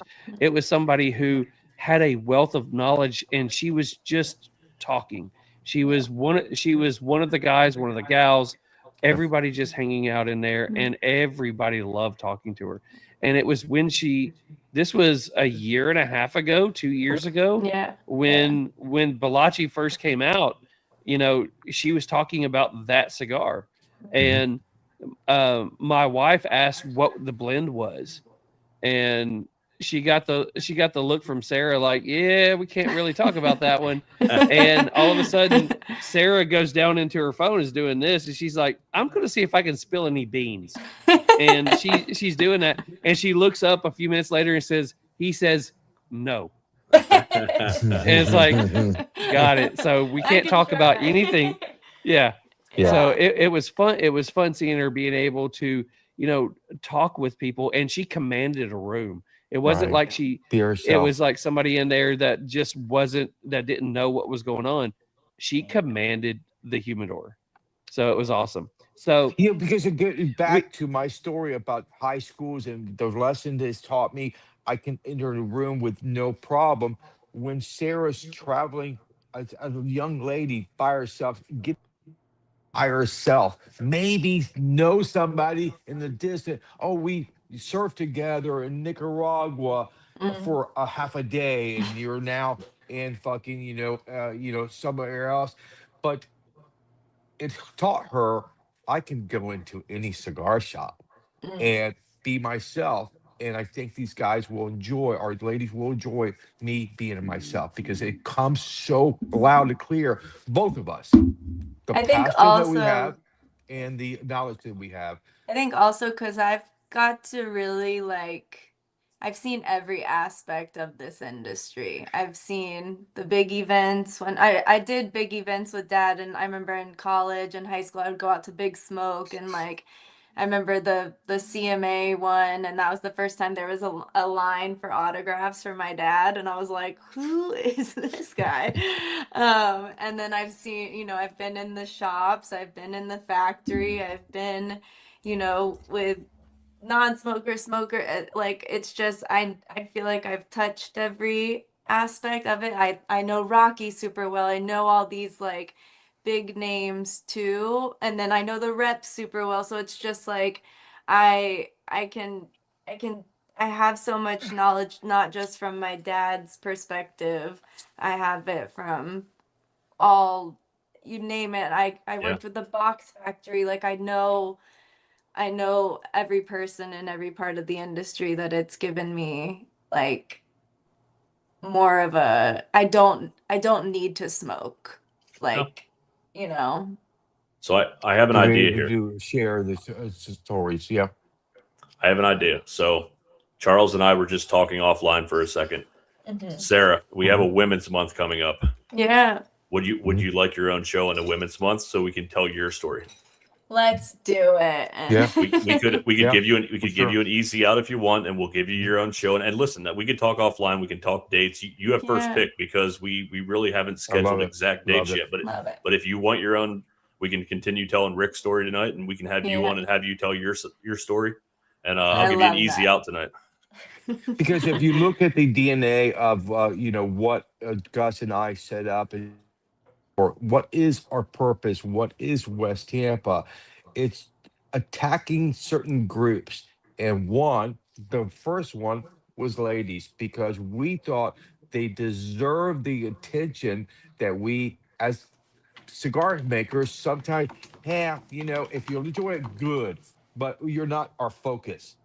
Guys are our focus, and we want to kind of turn that. No, you're very valuable to every cigar company, but more valuable to us as a cigar company is because it's in our DNA to be able to talk to you.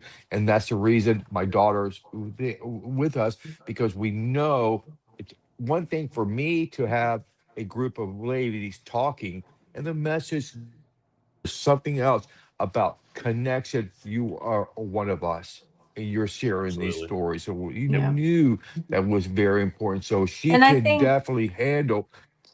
even Yeah. like I don't know if we started really like, yes, of course, like wanting to get with ladies, but it's more like that dad-daughter relationship. At the end Yeah. of the day, most of you are dads too, with Yeah. daughters too. So it's like that's a whole nother level of connection that, Every we can talk about. Like I'm sure every dad would love to work with their daughter in their dream, career and everything like that. So it's like and also we talked about this at the very beginning. The cigar industry started with family, got taken over by corporate, and I really feel like the family's coming back. A lot of Oh, yeah. these brands are bringing daughters, nieces, nephews, all these people back in because we're kind of sick of the corporate fake stuff. We want to Absolutely. see real families. Yeah, absolutely. We're super proud of See, last year doing a Women's Month, and I'll let Charles jump in here. But yeah, we're super proud of what we did with the Women's Month last year, and that's something we Yeah. want to highlight again this They year. deserve it. They Whether it's deserve it. last year we had two women brand owners, and then we had two bourbon master distillers on Yeah. female master distillers. So Yep. this year we're looking to go pretty much the same route, but we Yep. want to bring Love somebody it. on that can tell their side of the story. So yeah, we'd love to book you if that's Absolutely. something. Charles, go ahead. Sorry. see that no, that's what I was going to say, is her talking about that kind of passion that Family. she's got into that. That's going to be something that's going to reach and resonate with a lot of people.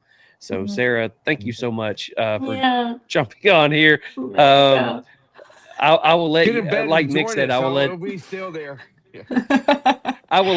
we will let you dip out, and we will Thank continue with you. Papa Yeah, good over luck. here. You're But literally at CAO. Much love. I'll reach out to you. I'll I'll reach see out to you in the next week or tomorrow. so. I love you, All right. baby. Good Thank you. night. Talk to you tomorrow. Good night. All right. Yeah. Special see, guys. where You're really special. I will say this, that Mick is a girl dad. I am a girl dad as well. And the fact that, you have your daughter, being a part of what you're doing, that is super amazing. So that's super awesome. Yeah. It is. So It's hard too, bro, because again, one of the best stories I share was the first time that Sarah, because at the beginning, we didn't know, we knew Sarah was going to be a part of the company, but how and where, because we're so small, we didn't really need help at that time. So I said, well, you know what? Let's peel off St. Pete and Tampa, and she can be the salesman for us. And so, okay, I've talked to Sarah. Said, I've never sold anything, but with your help, will you do that? And we're going to go. And so I'm going to show my daughter how a number one rep does his business. And and uh, and we started to talk. And before we got to the first shop, I asked her, "Are you dating anybody since you've been back to Tampa?" And she says, "Stop, Dad! You got to be kidding me." You think we're going to get in this car and drive all day, the next day? Are you talking about my personal life? Bro, no. If you want to talk about tobacco, I'm all ears, but we're not going. You are my boss right now, not my dad. So don't ask me what I'm doing after work hours.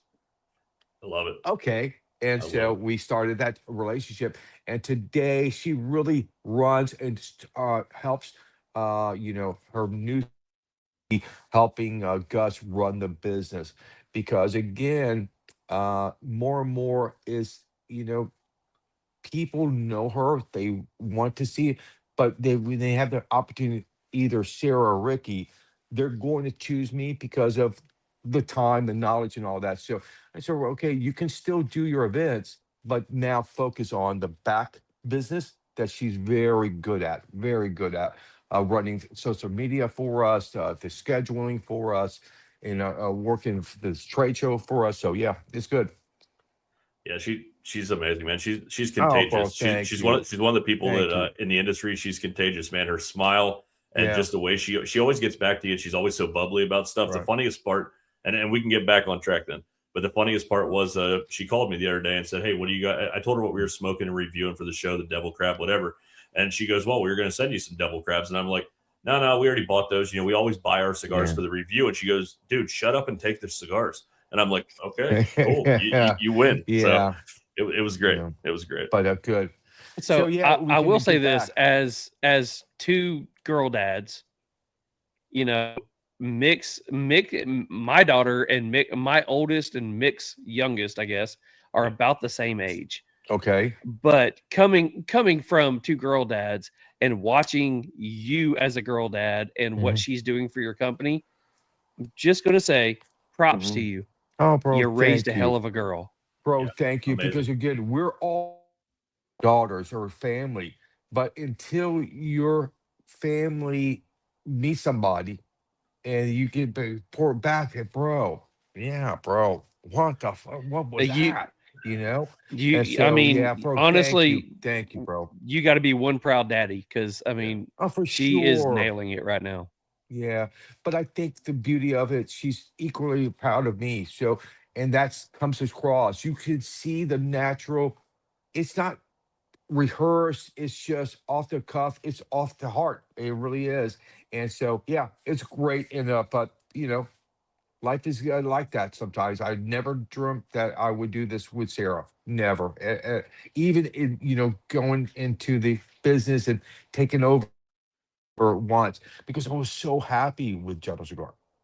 Yeah. I would not have left General Cigar without Sarah nudging me. And then, really important is my business partner, Gus, say, I'll take a chance with you. Because again, I know a lot about tobacco, but I don't know anything about the business side. So I kind of see myself like a shop owner. Just because you retired as a cop or attorney, a fireman, doesn't mean you're going to be successful in the cigar business. Meaning, if you don't know about business, I don't care how great you are, how much people love you, if you don't have the ability to pay your bills or water the right way, that's where Gus comes into play. And the partnership is beautiful because he knows his lane, I know my lane, and they're never crisscrossing that lane. So you do what you do, I'll do what I do, and I think we're going to be fine if we do that. Awesome. So let's go into, you were working in all these different countries, learning to be a blender. Mhm. Let's go into moving past that. You know, the guys that you were talking about, Ernie and all them Mhm. retiring, moving on, they pick you to go ahead and start being that blender. What was the cigars? What was the company that you was working for that they were like, I need you to go ahead and bring us this next cigar? La Gloria. So after my training and 5 years with Benji, so about 6 to 7 years of training, and all even the events that I was doing with Benji was so much road time together. Knowledge was pouring out of him. How tobaccos fight each other, what tobaccos work with each other, what's a wrapper, what's the binder's purpose, what's the filler's purpose in the cigar, and all that knowledge was because now when he talked to me, I had a past experience of working with the tobacco, smelling that tobacco. So it's all coming together because if I worked with Benji before my training, all his information would fall on deaf ears because what does it taste like? How's it burn? What is a Seiko? And how do we grow tobacco? And why we do fermentation? But because of my training, my eye was wide open, my ears were wide open, and the questions were flowing out. And he was such a great teacher. And so, but when we were done with this training, Ernesto says, I have one more year and then I'm leaving. So if you want, let's me and Ricky work together. And what we did was, well, we're going to give you Ricky, but we're going to also form this team called Team La Gloria. And it's going to take 2 or 3 guys to replace one guy because he. So I was in charge of blending. Michael Giannini was in charge of packaging and relating to the story of the tobacco. And then we have Yuri Gideon was Ernesto's general manager of his factory. He knew about all the where the bodies were, fucking, held, what tobacco to use, how to ferment it, because he worked with Ernesto for years and years. So it took 3 of us to replace one, and we worked together for about 2.5 years. I was with La Gloria, and we launched about, as a team, we launched about 4 product or 4 lines for La Gloria. And after that, all of a sudden, I got a call. I was in the factory in the DR, and it says the marketing department wants to talk to you tonight. So just be on part of this call. And all the marketing team was for General Cigar was on. My boss was on. He says, I got Ricky, you've been doing a great job for Gloria, but we just took over CAO, and we have thought and really struggle with this, but we need help for CAO. So what we're going to do is take you for La Gloria and put you in Nicaragua to work with our team to start to work on CAO. And kind of raising my hand, says, no, guys, I really don't want that opportunity. I'm so happy with La Gloria. We're going to do some great. Bless your heart. You think we're asking you? No, no, we're telling you. You need to report to Nicaragua. And I was kind of fighting because I didn't understand what CA was about, and I knew exactly what Ernesto and La Gloria was about. So I was so comfortable in that, and so to take me out of that to put me in, I was fighting. I said, "Bro, I've smoked one cigar that they ever made that I enjoy, Brasilia. Other than that, I don't like that line. I don't like that company." Well, get to know them. They're all there, and so I went there, and they're beautiful people, and we just got together and started to form cigars. And so first cigar that we launched under just Osa. And Osa was a beautiful cigar. Uh, it kind of was on par with, a CL. And but the second year, I kind of got restless, and I said, "Bro, are we going to continue the path of the old, or make it ours? We need to branch out. If we're going to come to the crossroads, or the U or the Y on the road, either continue to tell their stories or start to create what we think CEO represents in the future." And they agreed. And so let's do that. And so, okay, first project, we're going to go connect where they're from. I'm from Tampa, but Sierra and house in Nashville. Perfect. So I was Okay. thinking, okay, let's create a cigar that honors Nashville with cigars. And what do you think of Nashville when you say Nashville? Music. So we're going to do the cigar called Concert. And we're going to make the band look like a ticket that you're going to enter. And that band changed to a guitar and a pick and all that. And so we're off and running. Bro, like I said earlier, I have 2 or 3 records for General Cigar. 2 I'm very proud of. One I don't talk about that often. So the 2 highest rating cigar that General Cigar has ever received, 95. Raise your hand who I got that. Cigar number 3. Who's that? Okay, I got that. Answer pro. Good, good. But Concert was a failure. It was off the market in less than 18 months. It was that bad that General Cigar started to buy the product back from the shops. Get rid of it. We're going to Why just was it do that away. bad? Well, what I learned and what we learned was packaging is more important than you think it is.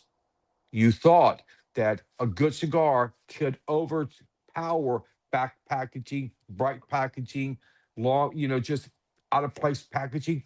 It couldn't. And so when we launched the box, the original box looked like it. And we're going to go to China to make this box. And it was beautiful. It had netting. It looked like an amplifier, an old Marshall amplifier. It was beautiful. But it's so costly. So the cigar that we made out of the box, it was going to be $15 to $18 is a bro. You can't launch a $15 to $18 cigar in the Wow. market at that time. So let's see if we What can year was change the. this? It would be 210, 11, maybe That would 11 be or like a 12. $25 cigar today. Yeah. Yeah. Wow. And so if you look at the DNA, what they represented was more of the and a cigar. So anywhere from $6 to maximum $10. And now you're going to go another third.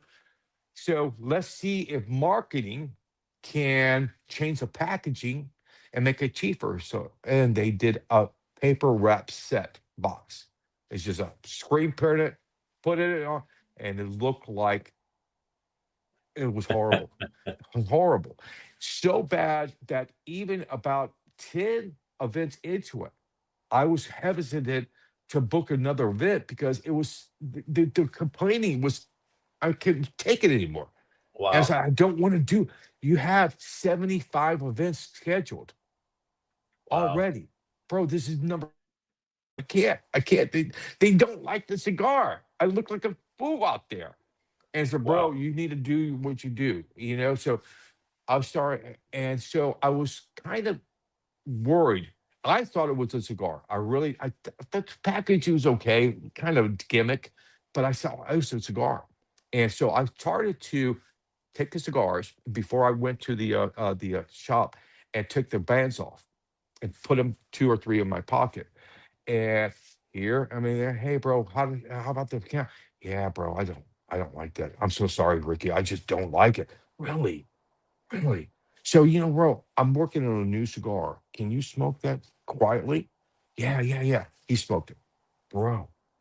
If this cigar I've never told this guy, bro, outside, I took a vans and just took the vans off. So, called marketing. We have a problem. It is not our cigar, it's our packaging. And so that story that we can't not fucking say every time is that box is sitting by itself and that humidor is not going to be able to overcome the packaging. And Wow. we realized it and took it off the market. So I have top and number one fucking cigar off it cost him hundreds of thousands of dollars, if not millions, because they had to just do away with all the bands, all the boxes, just burn it. And so it gave me 3 years because when we took over CEO, they were doing a nosedive. Really, we just bought them in the wrong time. They were just taking a nosedive, and they're just flooding the market with CI and internet sales, and they're just discounting this product left and right, 30% off, 50% off. Just take these boxes and all.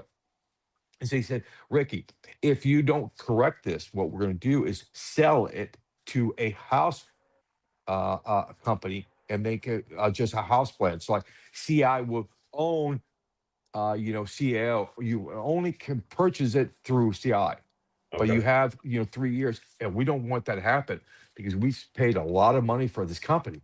If we do that, a lot of money. So you have 3 years to correct it. So OXA was okay. It's okay. Concert, a failure. I mean, a failure. And so they're looking at me, bro, no pressure, but you have one more fucking trade show. Get to work. And so I remember having a meeting with marketing in the factories. And so, okay, Ricky, we're going to send you to the factory, start to develop this cigar. What we want you to do in your team is, the world blends, the Brasilia, the Italian, the American, all that. We want you to make a cigar that has everything and make it a world cigar. So use as many tobaccos from these 3 or 4 cigars to make one. You gotta be kidding me. It's not gonna work. Well, do it. Just do it. And we started working on it. And they give us about 6 months to work on the project and 6 months for the packaging. 6 months later, we're smoking samples after samples, bro. It's not working. And I remember we had to start to produce for the trade show, and we needed about 100,000 cigars to give out at the trade show and all that. And so, time, bro. The trade show is about 4 months. We need to pull the plug, or you're not going to have any cigars to release, and that's going to be the end of your career. Fuck you, bro. The fuck you really? And so I was in the factory, and I smoked another blend. It had to be one of 80, 90. I don't, okay, no. I said, I'm done. I called the president, jumped over my boss, over his boss, and called the president. I said, I am the factory working this project. He's Bricky. Good news and bad news. I just received the packaging for the new cigar. Do you want to see it? Yeah, I would love to see it. Hold on. I'm sending it to you right now. Waiting. And all of a sudden, I get this box. It looked like a rainbow that threw up. It was every color of all these flags that represented all this country just together for that one blend. I said, oh my God. I said, sir, before another word, do you like the packages? I really don't. What's the name? Sync. Really?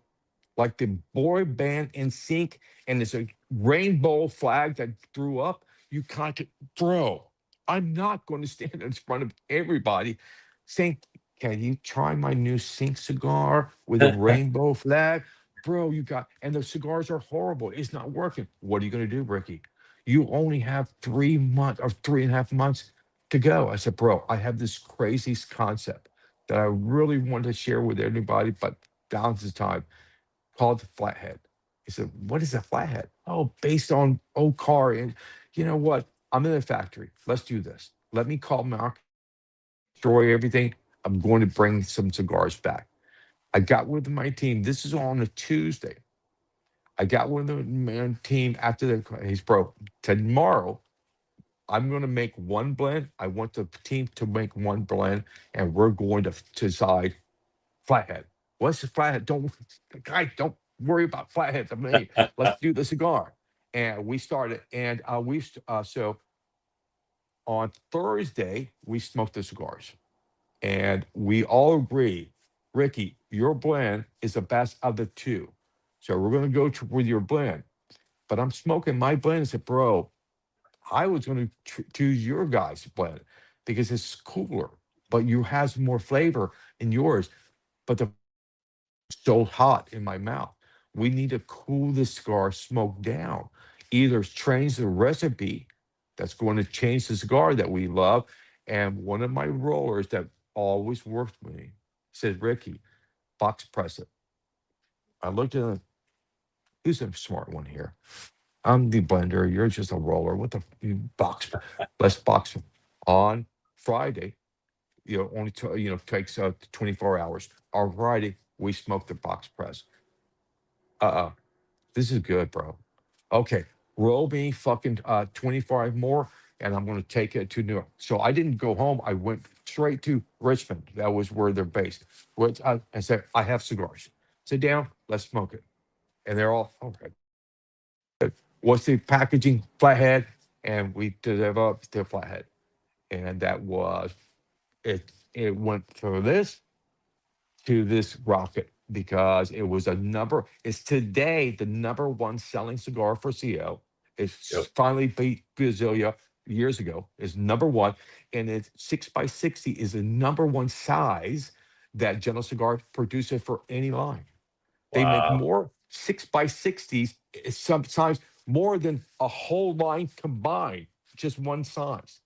And it's just, Wow. and then the flood. Oh, Aurora's number one cigar aficionado number 3. Wow, we got this. What are you going to do next year? I enjoy just a little bit of my pool right now. No, what is the plan? I don't know. And I remember about 2 months later, our tobacco purchaser came to Nicaragua. I was there. He says, I have some unique tobacco that I want to share with you because La Gloria and I think they were going to do it with Macanito, denied it. They don't want to work with it. What is it? Amazon Basin tobacco. What is Wow. that? What is it? It's a rope tobacco. It's grown in Brazil. I mean, in the rainforest. They bury it over the tree. There's very poisonous fruit, but it interacts with the soil. Smoke it. I'm not going to smoke it. Poisonous. Well, they don't swallow the juice. So if they can do that, we can smoke it. Let's work. And we created Amazon Basin the next year. So back to back was home runs. And we realized it is owned by Jello Cigar now. CEO is So Jello what Cigar now. And yeah, Wow. so what was it like discovering, going through the tobacco for Amazon Basin? Because that's one of the things that we smoked last year and reviewed, and I just saw that the local lounge here said, "Hey, we have 2 boxes of it. Get it while you can." right, So right. it's something that it's a cult kind of thing that For everybody sure. looks forward For to. sure. I Yeah. mean, it's like the LEs from all the other different brands that are out there. It's a Jello Cigars open sex. Yeah, Make I would agree. 10,000 boxes, you're going to sell 10,000 boxes. If you Oh yeah, make 100%. 2,000, you're going to sell 2,000, whatever. But they only grow about 5,000 pounds a year. And that's Okay. the reason there's and never been able to, again, Jones Cigar is smart. If they had the ability to launch it full time, guarantee. But I've always said to them, be careful what you wish for, because if it's full time, it's not special anymore. It's not. Yep. I was just going to So say the same thing. maybe if you even have the access, don't do it. Know Yep. that you can make $1 million every year if you just throw it out there once a year. And because we're forced to do that, that's the way they did it. Yeah. That's one of So those talk about LEs. that. Go Sorry. ahead. No, I yeah. was going to say that's one of those LEs that it took us a while to get. We missed out in the first year. We got the second year. Like we enjoyed it. I mean, I think it was a little bit hyped up more, but I mean, it was definitely a good cigar. But it was Yeah. one of those cigars that it was difficult to get. I mean, we had a hard time actually. Charles actually found it at a local lounge and had to pull some Yeah. strings to get it. So I mean, I agree with you that there's sometimes it's not worth taking something that's that special once a year thing and actually making it full time. It's like Yeah, the lounge over here was saying, one cigar per person. They weren't selling them by the box. They were just doing one per person. And love I that. know the lounge owner, and I sent him a message and said, "Hey, we're actually doing this for a review. I need 4." And he's like, "One per person." I said, "Buddy, I need 4." And he's like, Yeah. "Okay, come in, get 4 Yeah. today, 2:00. Do it now." And it's like, got over there. I got 4, and I called him 9 a.m. the next morning and said, "Hey, Mhm. is there any way I can get one more?" He's like, "Literally, I sold out the rest of the day." They sold out within the day. Crazy. I love So that shop going owner into the because of Amazon that. basin, how did that process go? How did you, I mean, that seems like a really crazy story Oh, about for getting, sure. hey, Yeah. we have this strange tobacco from the Amazon basin. Mhm. So how did that happen? Well, we didn't. We didn't know how to deal with it because it is on a tube. The tube is about 4 long. It's about this thick. It's round and it's tied with like burlap, and it's just delivered to it. So it's so compressed. We didn't know how to use it, so we cut it one time. It was like a hockey putt. So how do I get this hockey putt to fit into the cigar? I don't know. Crazy story. So the general manager says, "Take a tube, follow me." And we're walking through the factory with this tube to put in the truck. Go to the grocery store. What are we gonna do in the grocery store? Come on. We're going through the grocery store with this fucking tube of tobacco. It was going through, and we go to the meat section. They go around like they own the grocery store. Nobody stops us. We go around. The guy is cutting a pig to the point that he's going to saw off the pig's head. At that point that we just turn the corner, I see the pig's head drop. And he says, "Can I use your saw?" What? Yeah. Take the pig, remaining pig off it. They didn't clean it. They started to shave the tobacco long ways, not puff. We're now shaving from foot to head and getting these like beef jerky strips. Let's go back to the factory. And we started to work with that. And we started with 100% in that tobacco, too strong, too much going on, no flavor. It's just, I mean, I'm getting sick. So let's put it back to 50%, 30%, 20%, about 50% of that tobacco is enough to overpower any tobacco that you have remaining because it's so potent and so sweet, so intense in this unique flavor. And that's the way. So now we have the cigar, and they're saying to me, "What is your box going to look like?" I said, "Well, I'm not thinking about the box, but I'm definitely thinking about the band. What I want, guys, let's take a sheet outside, spill some mud on it, maybe some coffee on it, make it look like the band took a trip through the Amazon." And we journeyed that band, and we kind of, yeah, that's kind of cool, but you know what? It looks like what it is. Fucking we purposely stained and all. The guy's, I don't know, the roller box press guy said, "Hey, look at this. What is this? The crown of that tobacco." So, bro, whoa, what is this? Oh, that's tobacco. What do you mean? It's not string?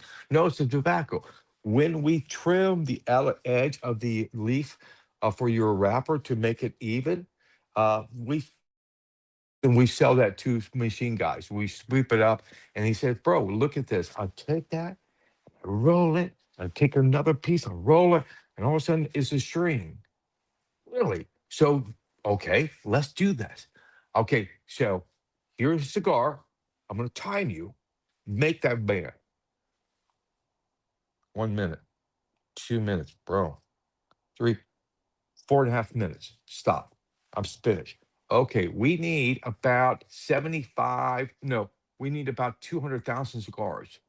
At 5 minutes a piece, it's going to take me, we can launch it in 2028. We need to speed this up, this process. The general managers take me, give me string tobacco. We walk to the back when we're making a string to tie the hands of tobacco. We started to feed it through this machine. Sure enough, it made a little fucking piece of string or rope, and we took it back. Okay, here's your little rope. Finish, cut what you need, time it. Done. 1 minute. We can do this. We can do this. And we started. So that is actual tobacco that you can smoke through. I take it off because in me, it's bitter. Because that's the reason we take that thing off because it's bitter to us. And so, but a lot of people love it, and they personally keep it on. And we played with that because we did more versions and to kind of come out, we started to rope it in the foot so you can taste that tobacco, that bitter tobacco throughout. And so, yeah, it was a unique experience, something that I'm very proud of because it is so different to have my name attached. And a lot of people worked on that project, not me. But for me to say, yeah, I made one of the most unique cigars in the history of making cigars because you're never going to be able to experience this flavor without the tobacco because we're so close to every other line. I can make a cigar taste almost like XYZ because we're all using the same tobaccos. But So that's so unique, you can't do it. so it's such a unique tobacco. How was it found? I mean, how was that? It I was mean, do, is the that something that story you was were a part told. of? No, the story was told to me years ago before we got asked to it.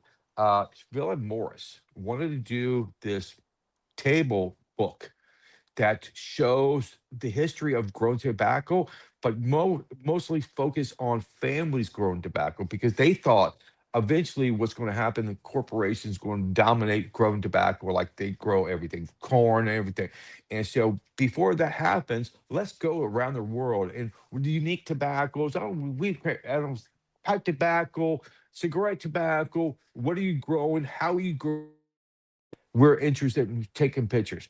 So they discovered this Amazon basin tobacco. And so the company that bought it from the local Indians had it for years. And everybody says, no, no, no. So they presented Philip Morris and said, how much? Well, we have only 5,000 pounds.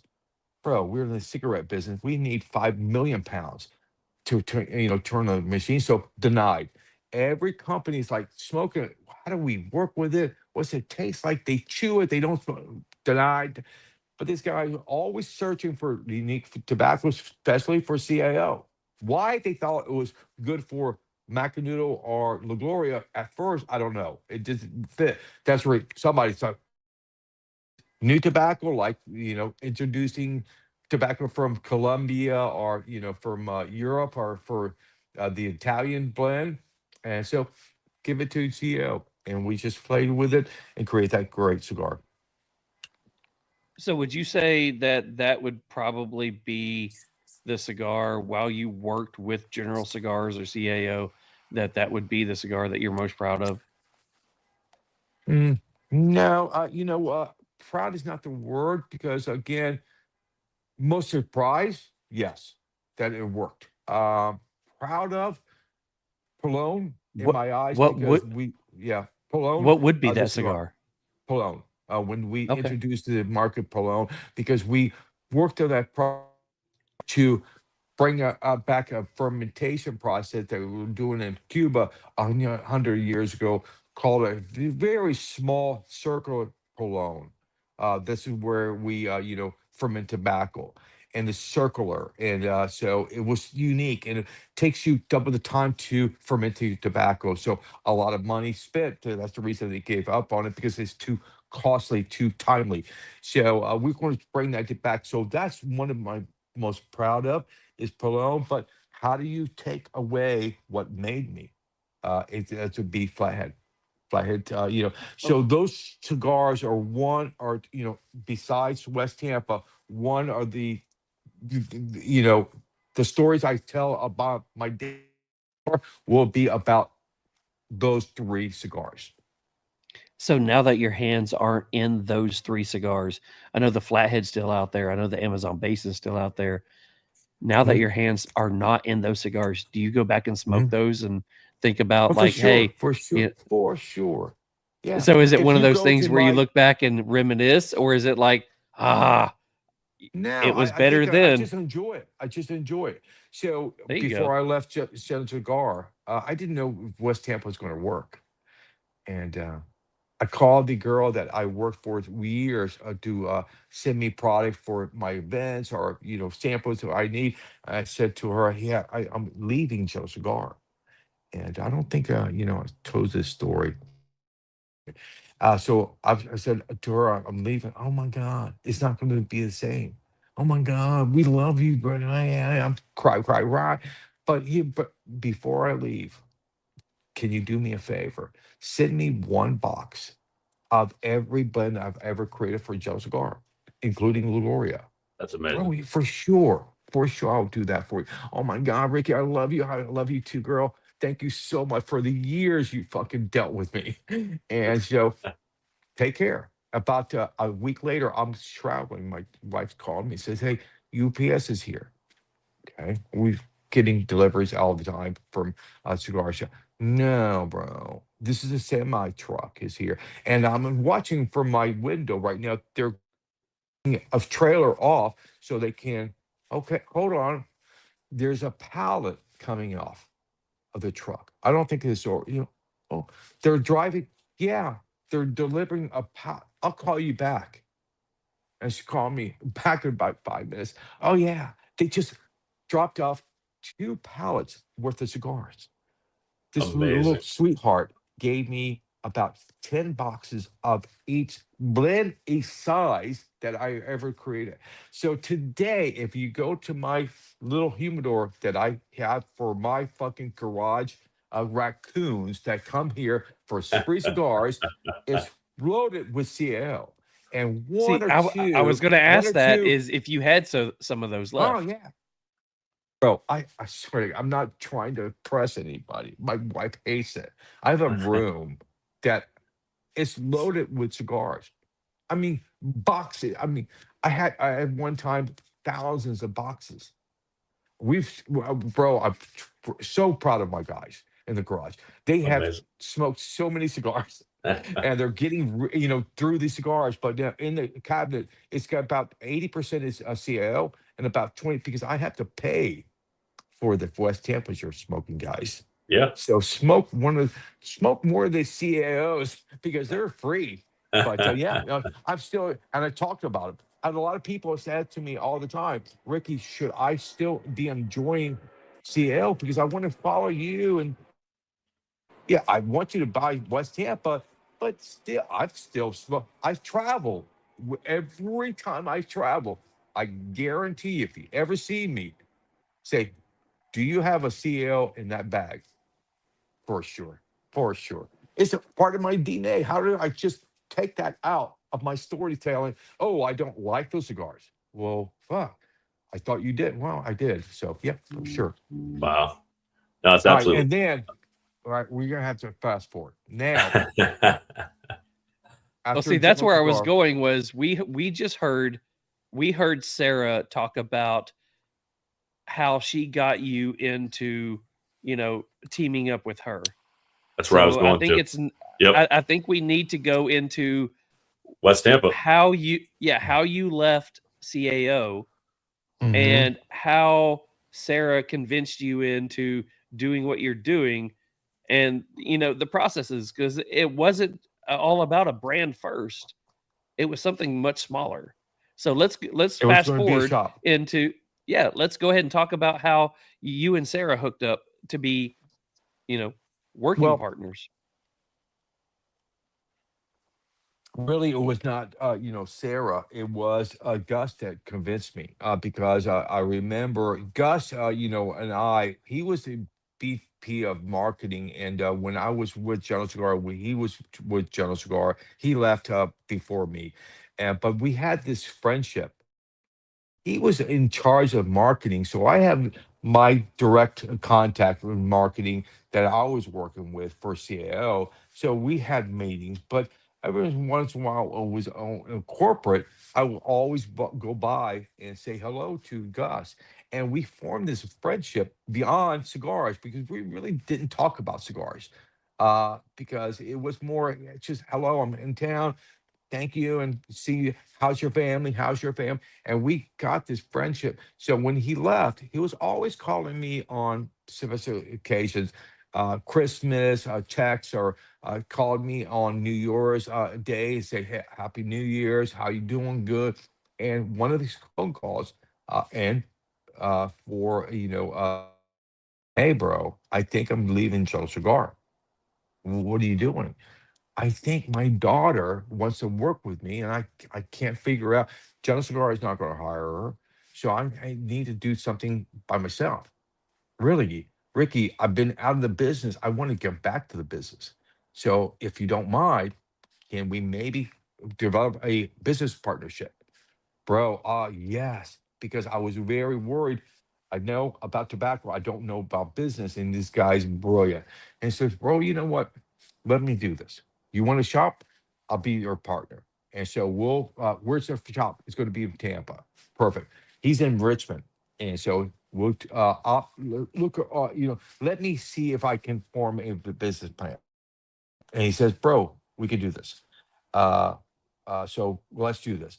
We're very close to signing a lease. And he called me out of the blue one day and said, bro, I'm out.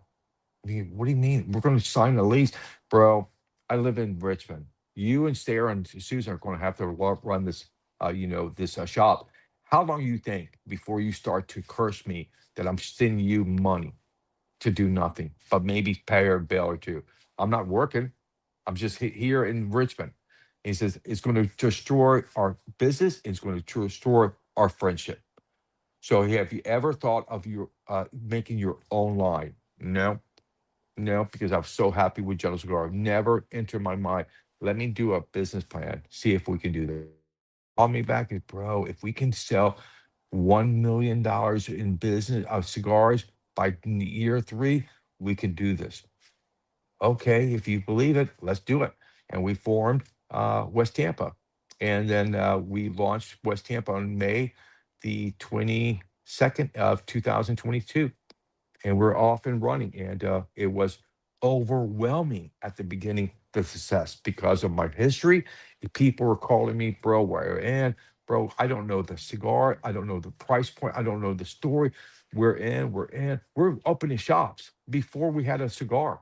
I don't know if we're going to have to charge you $22 because I don't know the manufacturers and all that. I don't know. I don't care. Unless you forget about blending, we we're in. And so we opened, I think, 20, oh no, 75 shops before we were open. Day one. Day one, we already had this list, no cigars, a list of people that were needing to buy. And we started to ship in June of that year would be 22 was be the first show starting date of West Tampa. We started to ship in June of that year. I remember when you put out the press release, or General did, that you were retiring from it, because Mhm, I was writing for a cigar publication, so I covered that one. mhm, And I remember, as I sent in an article saying that he is retiring from it, I remember mhm. sending the editor a note saying, "Give me 30 days. He's not done yet." And Right. when all of a sudden it came out that West Tampa was there, I just remember sending a text saying, "Told you." Mhm, right. And it was caught a lot of people by surprise. Like, okay, I'm still young. We started, I was 66, no, 62 years old when I started West Tampa. But I said to him, bro, no, I'm not done. But I did a lot of work. Gus did maybe. 80 to 90% of what we need to do for day one to set it up. All I need to do is come in to start to talk to the factories. And so that was day one. But I did a lot behind the scenes. A weekend, I would have meetings with certain manufacturers. Once that press release is out, and general, I'm not retired. I got so many calls from companies. We would love to work with you. Now, you want the numbers that we created for CAO. You don't care about me, but I remember Ernesto Pres Creo, bless his heart. He was going to be the first guy to make this first cigar for West Tampa. And me and Gus called him. And Gus was nervous because he knew about Ernesto, but he didn't know Ernesto. And he called me before the call and said, "What do you think?" I said, "Bro, it's in the bag. He loves me like a son, and it's in the bag. I guarantee you. Let's make the call." We called him, Ernesto. Uh, Good news and bad news. I left General Cigar. I heard. What are you doing? I'm going to do my own line. Really? Don't do it, Ricky, because you don't know what you're getting into. You're coming from General Cigar, and everything was there for you. Every access to any tobacco. You don't know this business like I do. It's going to be hard and it's going to be costly. Do not do it. And I said, Nesto, okay, wow, that's not the phone call I wanted. The good news, that's the bad news. I'm leaving. The good news, you're going to make my first cigar. Taste a puff of cigar. I am not. I'm not going to make cigars. Ernesto, are you kidding me? No, Ricky, I'm so sorry. I'm not ready for anybody taking over anybody. So my answer to you is no. Thank you so much for guys for your time. I'm out of here. Hung up. I called. I fucking. Gus called me right away. What the? What's that? What was that? I don't know, bro. I don't know. Let me call him personally. I call him back and I said, Nesto, are you joking with me? He said, No, Ricky. Let me tell you this. I love you and respect you so much. If you do this with me, and if it doesn't work, you're going to blame me. And I'm not going to blame you. And we're going to lose our friendship. So if I was you, if you're really going to do this, do not work with anybody you know. Seek out somebody you don't know, because you're not going to. If you know them, you're going to lose them as a crutch. You're going to lose them as, what do you want to give us to sell for West Tampa? But if I was you, I would seek out somebody that is not unknown and give him the opportunity, not a major guy that doesn't care about you. You're just a number for them. Really interesting. You're still teaching me life lessons. And I found Gourmandia. And then Circle Life came about. And 3 years later, or 2.5 years later, let's call him Ernesto, because Circle Life by Ernesto, because it's the story I want to connect with the three countries I worked with. The first country that, and the person that trained me was Ernesto. And so in the DR, Ernesto in the DR makes sense. Let's go. I had the image, all the story. I called him Ernesto. Ernesto, let me show you an image of the Circle Life. And he loved it. Bro, this is beautiful. What is the story? This is my connection of the tobacco business. But the thing is, it starts with a DR. And it starts with you. I need you to make the cigar. I would be honored to make your cigar, because you have proven to yourself you don't need me. Now you want to work with me. Different. 2.5 years ago, you needed me. And I didn't think you needed that at the time. I would be honored. Let's smoke cigars together. And we created Circle Life.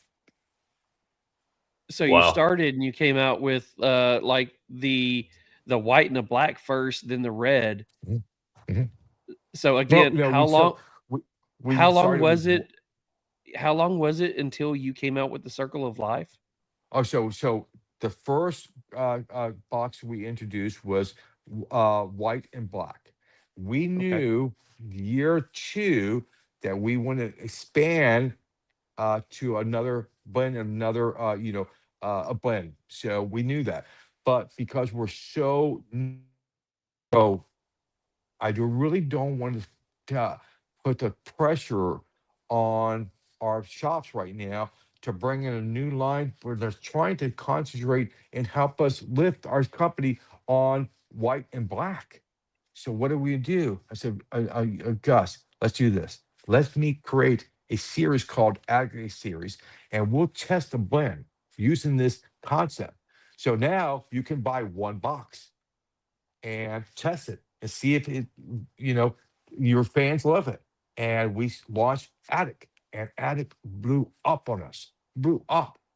We knew, okay, we had the blend. We already tested it on the market. Let's make bread.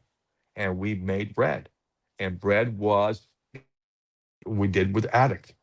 And the demand for Attic was so powerful, it was unnatural to release it full time in the Red Series. And after that, the next year, we need a new blend. Let's create Felici first, and then we'll follow up with Circle Life.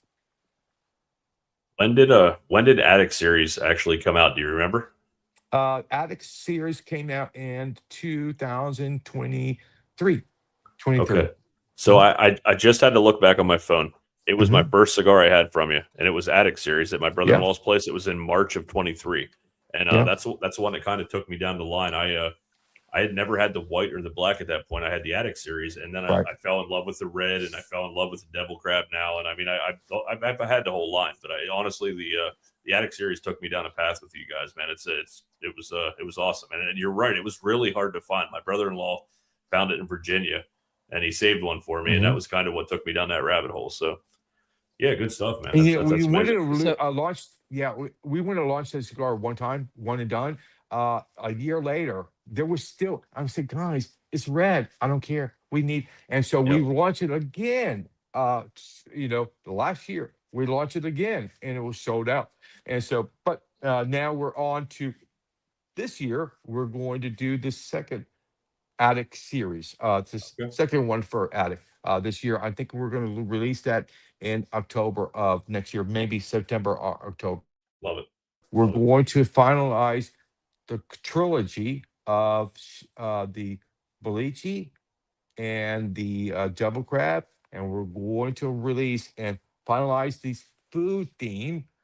Chef Rick is going to be Chef Rick, and that's going to be Okay. done. And we're going to move on to the full time launch. We're going to have the trade show that's going to be launched in, I think, in June this year, and then we're going to follow that up in September, October with the second Attic, and we'll make about maybe 3,000 to 5,000 boxes of Attic, and just Okay. done. Yeah. Okay. so I will say this, my two least favorite sizes Hmm. is a 6x60 Okay. Mhm. and a pig. You Yeah. have done something with your cigars that I even, talking to Mick is like, I don't like these cigars, but I love this cigar. Yeah. I I bought 20 some of the Belici. I've got two left. Well, I got one Hmm. left because I'm smoking one now. Hmm. I love that Hmm. cigar. Hmm. I don't like a pig, but I really enjoy the devil crab. Yeah. So It's you've been able to amazing. Yeah. bring out flavors Yeah. and notes Same. on cigars that I don't like the typical sizes, but Hmm. you've been able to bring out the notes that I enjoy in cigars. Oh, So bro, thank you. you were talking about the Belici. Are you doing something again with it? No, because Oh, that cigar was one of the first cigar so it's a one and done. manufacturer. Yeah, we does a manufacturer or Oliva, not the cigar guys, the tobacco growers, Hmm. and they produced the Belici for us, and we're going to do that. But the price point, when it came back to us, I said, "Bro, I cannot start in West Tampa," and it was going to be for that size about $19. Whoa. And I said, bro, I can't do that. And so just house it for us. And eventually we'll use these cigars. And we produced about 50,000 cigars. And we had to pay for these cigars. and it had no purpose. And so we just buried them. The reason everybody says, "Can you bring back Felici?" No, it's not about the tobacco. I can, and that's not about the price point. I think, because okay, I'm maybe shave it down a couple of dollars, but it's going to be high price point. I said, bro, but I can't, because the cigars you're enjoying was aged for 3 years.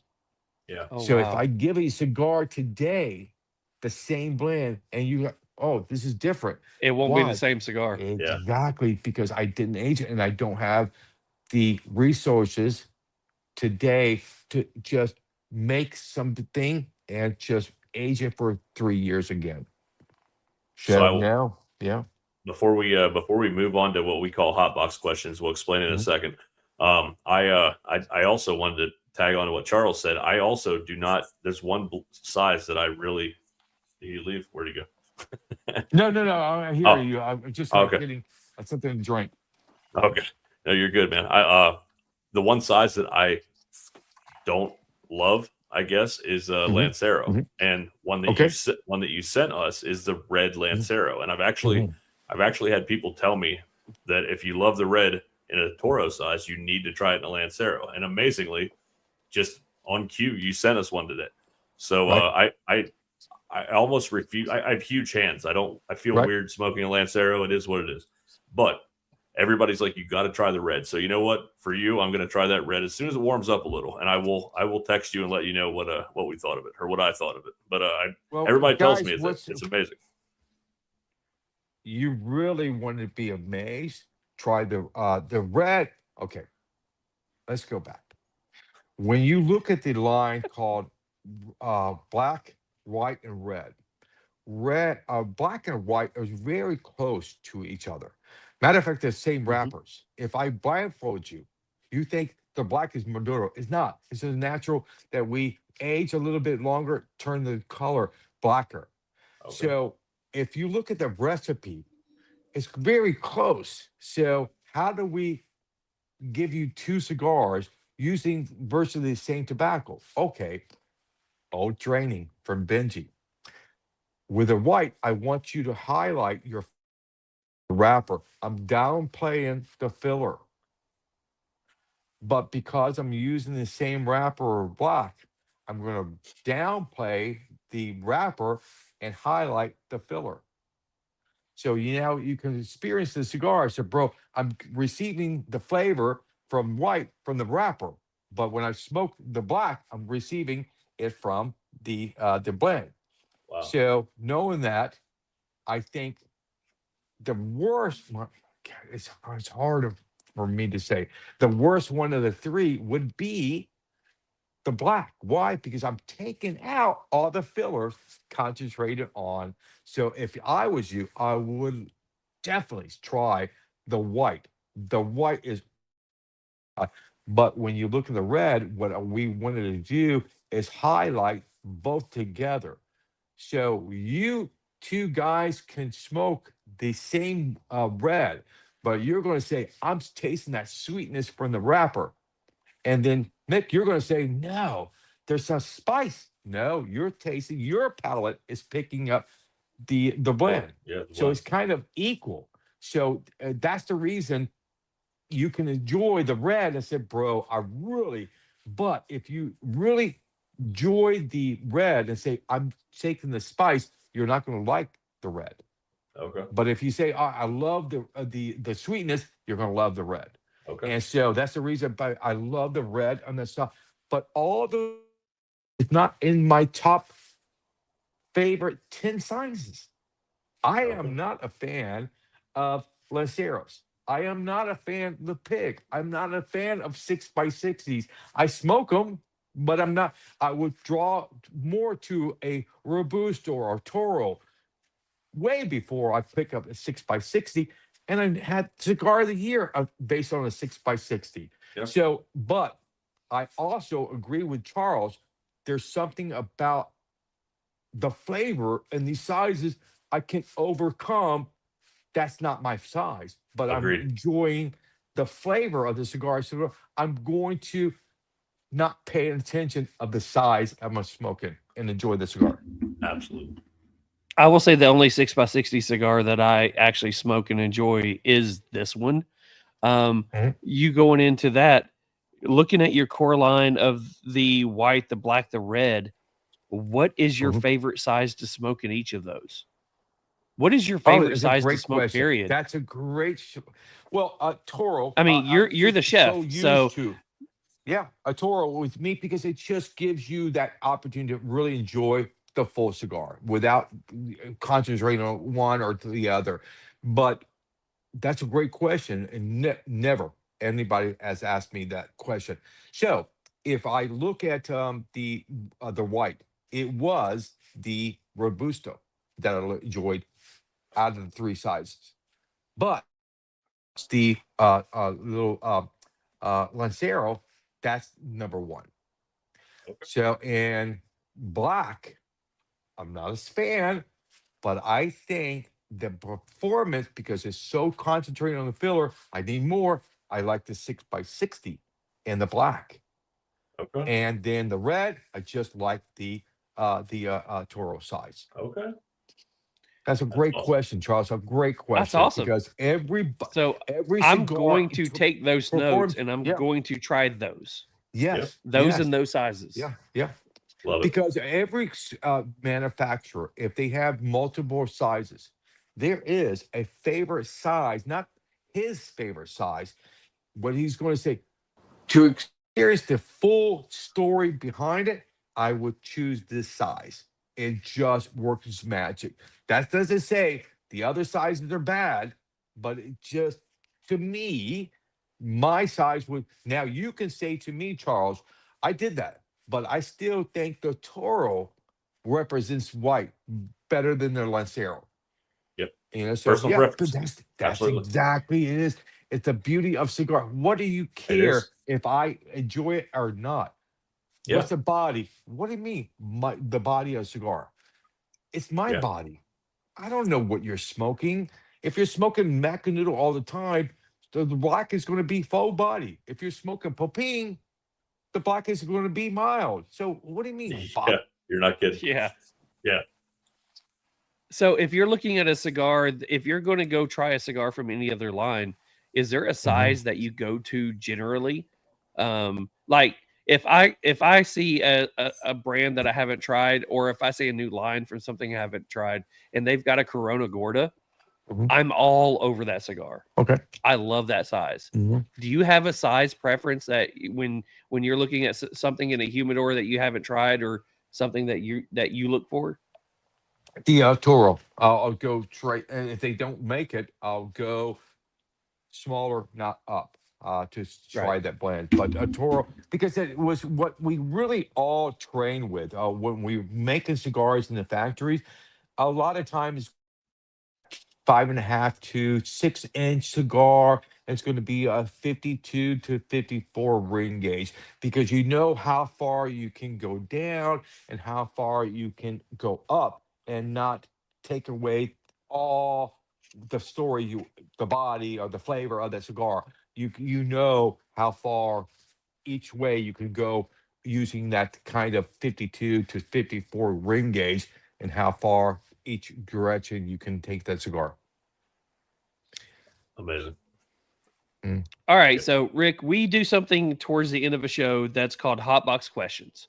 Okay. It is 10 random questions that are random to you, not random to us, that we're going to ask you. You get to have as much fun with them as you want. Some of them are very serious, some of them are completely off the wall.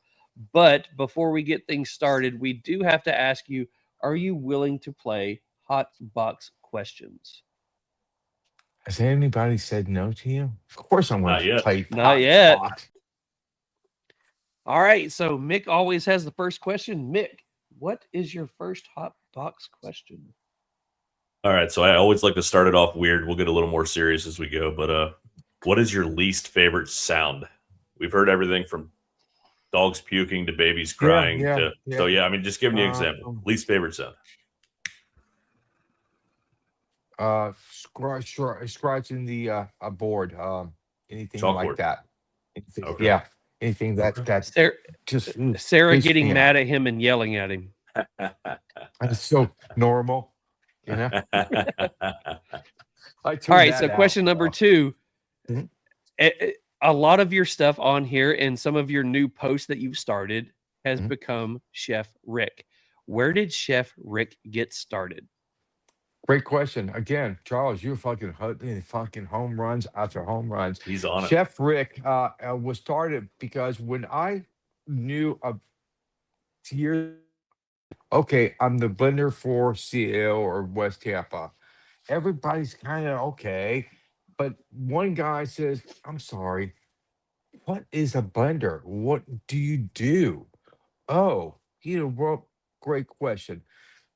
What I do is create the cigar that we're going to share with you. So you can look at me as a chef. Instead of using beef and chicken and fish to create a dinner, I use tobacco to create a cigar. So really, a blender, a master blender, it's a chef of the factory. He creates what we want to present for you to enjoy, either food wise or cigar wise. He's a chef. He's a master chef or sous chef. He's a chef. And so if we can break down bite-sized pieces that people could relate to, is better. So we started this series in social media, Ask Chef Rick a question about cigars. And we were overwhelmed with thousands of questions. How do you ferment tobacco? How do you light a cigar? What's the right way to put your cigar out? And every week we will answer a question or two and say, Bob asked me from Mississippi, what is fermentation? And I'll answer the question and on and on. And then that started, well, in relation to food, Tampa is known for food. Let's create this series called Chef Rick, starting with Belichi, the devil crab, and now. So cool. So cool. Great answer, man. That's awesome. Yeah, it was a great question, Charles. I'm failing. I feel pressure now. Yeah. All right. So question number 3. I always ask this because I need music for the post-show promos. What is your favorite musical band or artist? Maybe Pink Floyd, just to get my mind at ease to start to think about, storytelling. Okay. Jazz was Spyro Gyro back in the 70s. Just I love that music. So old rock or some unique old jazz. Okay. All right. So question number 4. You talked earlier about, the cigar industry being a family, and that, whether it is the uncles, the grandfathers and things like that rolling cigars, and it being passed down into generations. You now have a cigar brand that is about family. So when you look at you, your daughter, and your wife, how has what you've started with West Tampa brought you all even closer together? The ability to bring along my family on this journey with me, because again, when I was working with General Cigar, it was about my journey only, because they're not traveling with me, they're not working with me to connect maybe my last chapter of my life, to say, this is it, this is what I'm going to do for the last day of my life. And I want you, and I can invite you to be a part of it. So the natural ability to share something so important to you and also include your family.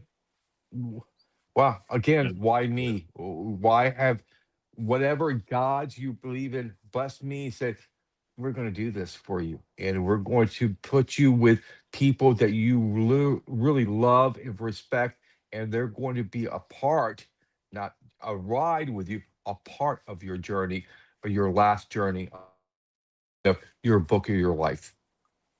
So as a side note to that one, so you talk about, how proud you are of that, but tonight, as you close out the lights of your office, your lounge, and you think about, your daughter being a huge part, and you have a friend who is a business partner, but your wife being a part of it, what is that last thought as you walk into the house tonight thinking, wow, this is what I have now?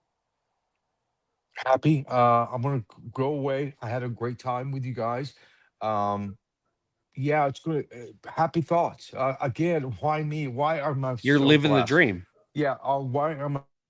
Why?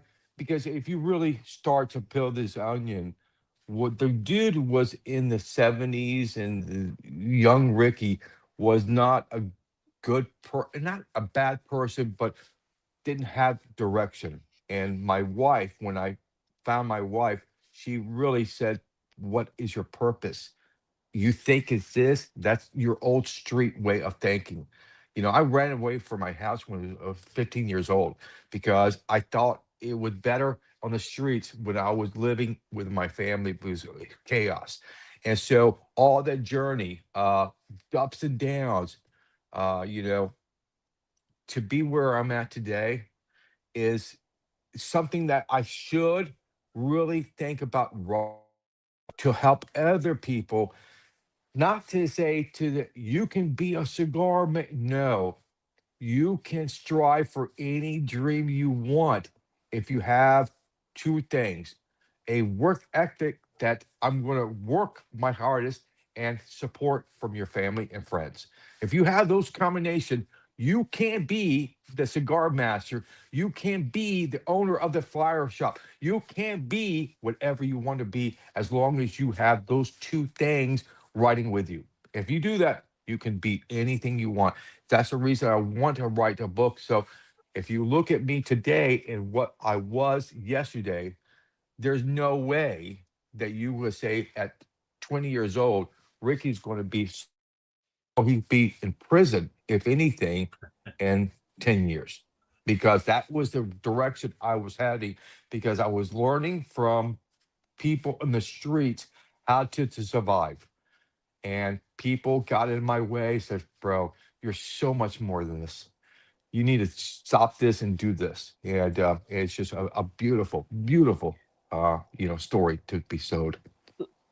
So, can I say, to sum it up, that finding the job with General Cigars helped you find your passion, but opening West Tampa gave you purpose? Oh, for sure. Yeah, I couldn't say it better. Yeah, for sure. Yeah, yeah. No, I can't even add. I can add to the no, bro. Yeah, I've never thought about that way, but without cigars in my life, I was lost. I was lost. I was unhappy. I was selling carpet. I was unhappy. I took a major hit. I took a job that paid me half what I was making in 2000, 1999. Wow, And it was a leap of the faith, but it worked out. amazing. All right, so question number 5. Again, I'm the one that lightens up the mood a little bit. Right, right. So you've mentioned multiple times about the food scene in Tampa, which I know well myself from being down there with my wife's family. And you've obviously traveled around the world and probably had some amazing dishes there. What is the weirdest food you've ever eaten? Oh, in China. When I went to China as a guest for the Chinese government, and for speaking on the behalf of cigars. And bro, it was to the point. Just don't tell me what it is. Let me just eat it. Because don't tell me, because one of the strangest things was they presented me with this little bite-sized thing that looked like, bro, I'm sorry, but it looked like a little dick. What is this? What is this? Yes. And it's, bro, just eat it. It's fried. And yeah, I put that little thing in my mouth, and it's great. What That's what is she it? said. Well, yeah, exactly. Exactly, bro. You're on the 108 grade. I I love set it. it up. But I he love says, it. "No, bro." I said quietly to the guy, I said, "Bro, if this it was, I thought it was, no, it's a duck tongue." Uh, What? what? What? I said, dude, you just had a duck ton, and it cost us about $75 for that little fucking spoon of that. Okay. And then Wow. after that, it went down from there. It was, Oh, taste this. Well, oh, what it is. Well, you don't know. You don't want to learn that. $75 to get tongued by a duck. I'm done. Yes, Nope. yes, bro. I should show you a picture. Wow, I wow. don't It I don't eat anything does. that can lick me back, so I'm good, man. You win. Yes, yeah. You win. So that's yeah. But I also had my favorite dinner outside of this country is what I was doing a kind of high-end event in Paris, and they were showing off with this food. A little bite-sized piece of this, and the foam from the sea spray. I was starving after the seventh course meal. I was, bro, I'm still hungry. Out of nowheres, I saw this sign. It was KFC. Oh my God. Oh my God. I've been in Europe now for about 3 weeks. I just want a, and out of nowheres comes this fucking KFC, a bro. And I have a picture of me with a sack full of chicken and this smile. And with the fucking, the background was the tower, the thing in Paris.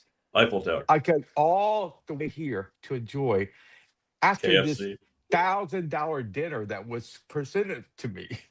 That okay, this fried chicken that cost me $18 was better than $1,000 seafoam bullshit you shoved down my face right now. Oh, So, wow. That's great. Nice. So, all right. So, question number 6. What is one Right. thing outside of this industry that you've done lately that really made you happy and excited? I'm trying to draw again because I don't know if you guys know I had a stroke back in 2000, I think 2007, and I was dead, bro. I was gonna, I couldn't walk, I couldn't talk, I couldn't move my arms, and that's another story. But I survived that and learned to talk again, learned to walk again. But the only thing today, right-handed, and it has affected me to that day, and I can't draw. I was a great artist and all that. My penmanship was great, and so I'm trying to now pick it up again and just see if I can doodle with my left hand. And so, yeah, so that brought me happiness. I could do this. I thought I had that kind of removed from my, my kind of being, but I think I'm really discovering that I can do what I want to do, but just different. Like I Well, talk different today. Yeah, you're talking to two people who Mick is big into painting, I'm big into sketching, right. and that's what we Yeah, both have art backgrounds. right. So as you get into that, we would love for you just send us a message sometime with something that you're playing around with because Yeah, would I love we it. would would love love to that. see that. Yeah, I mean, yeah, yeah, just yeah, to be able to share that because that's our background as well. So we yeah, love that one. yeah, yeah, So yeah, Mick, yeah. you got the next one. All right. So question number 7. So you spoke about that first cigar that you had before you went with General and kind of took that leap of faith. Do you remember? So I personally remember that first cigar, that not the first cigar that I had maybe per se, but the first one that kind of got me thinking, man, I love cigars. But was it a moment? Was it a certain cigar? Was it something that that you remember? You're like, man, I truly love cigars. This is awesome. Because I obviously didn't probably happen that first night. You remember that No, it first one that didn't. you It had that you're didn't. like, Yeah. huh? Or a moment where you're like, man, this is something I truly get now. You know what I mean? Think it was when we released Particus Black, and I was doing an event with Benji that make it, and just to hear him speak about the tobacco, I can picture exactly where I was sitting, what shop, and all the lights went on. Okay, I've been in this business for 2.5 years. Now I get it.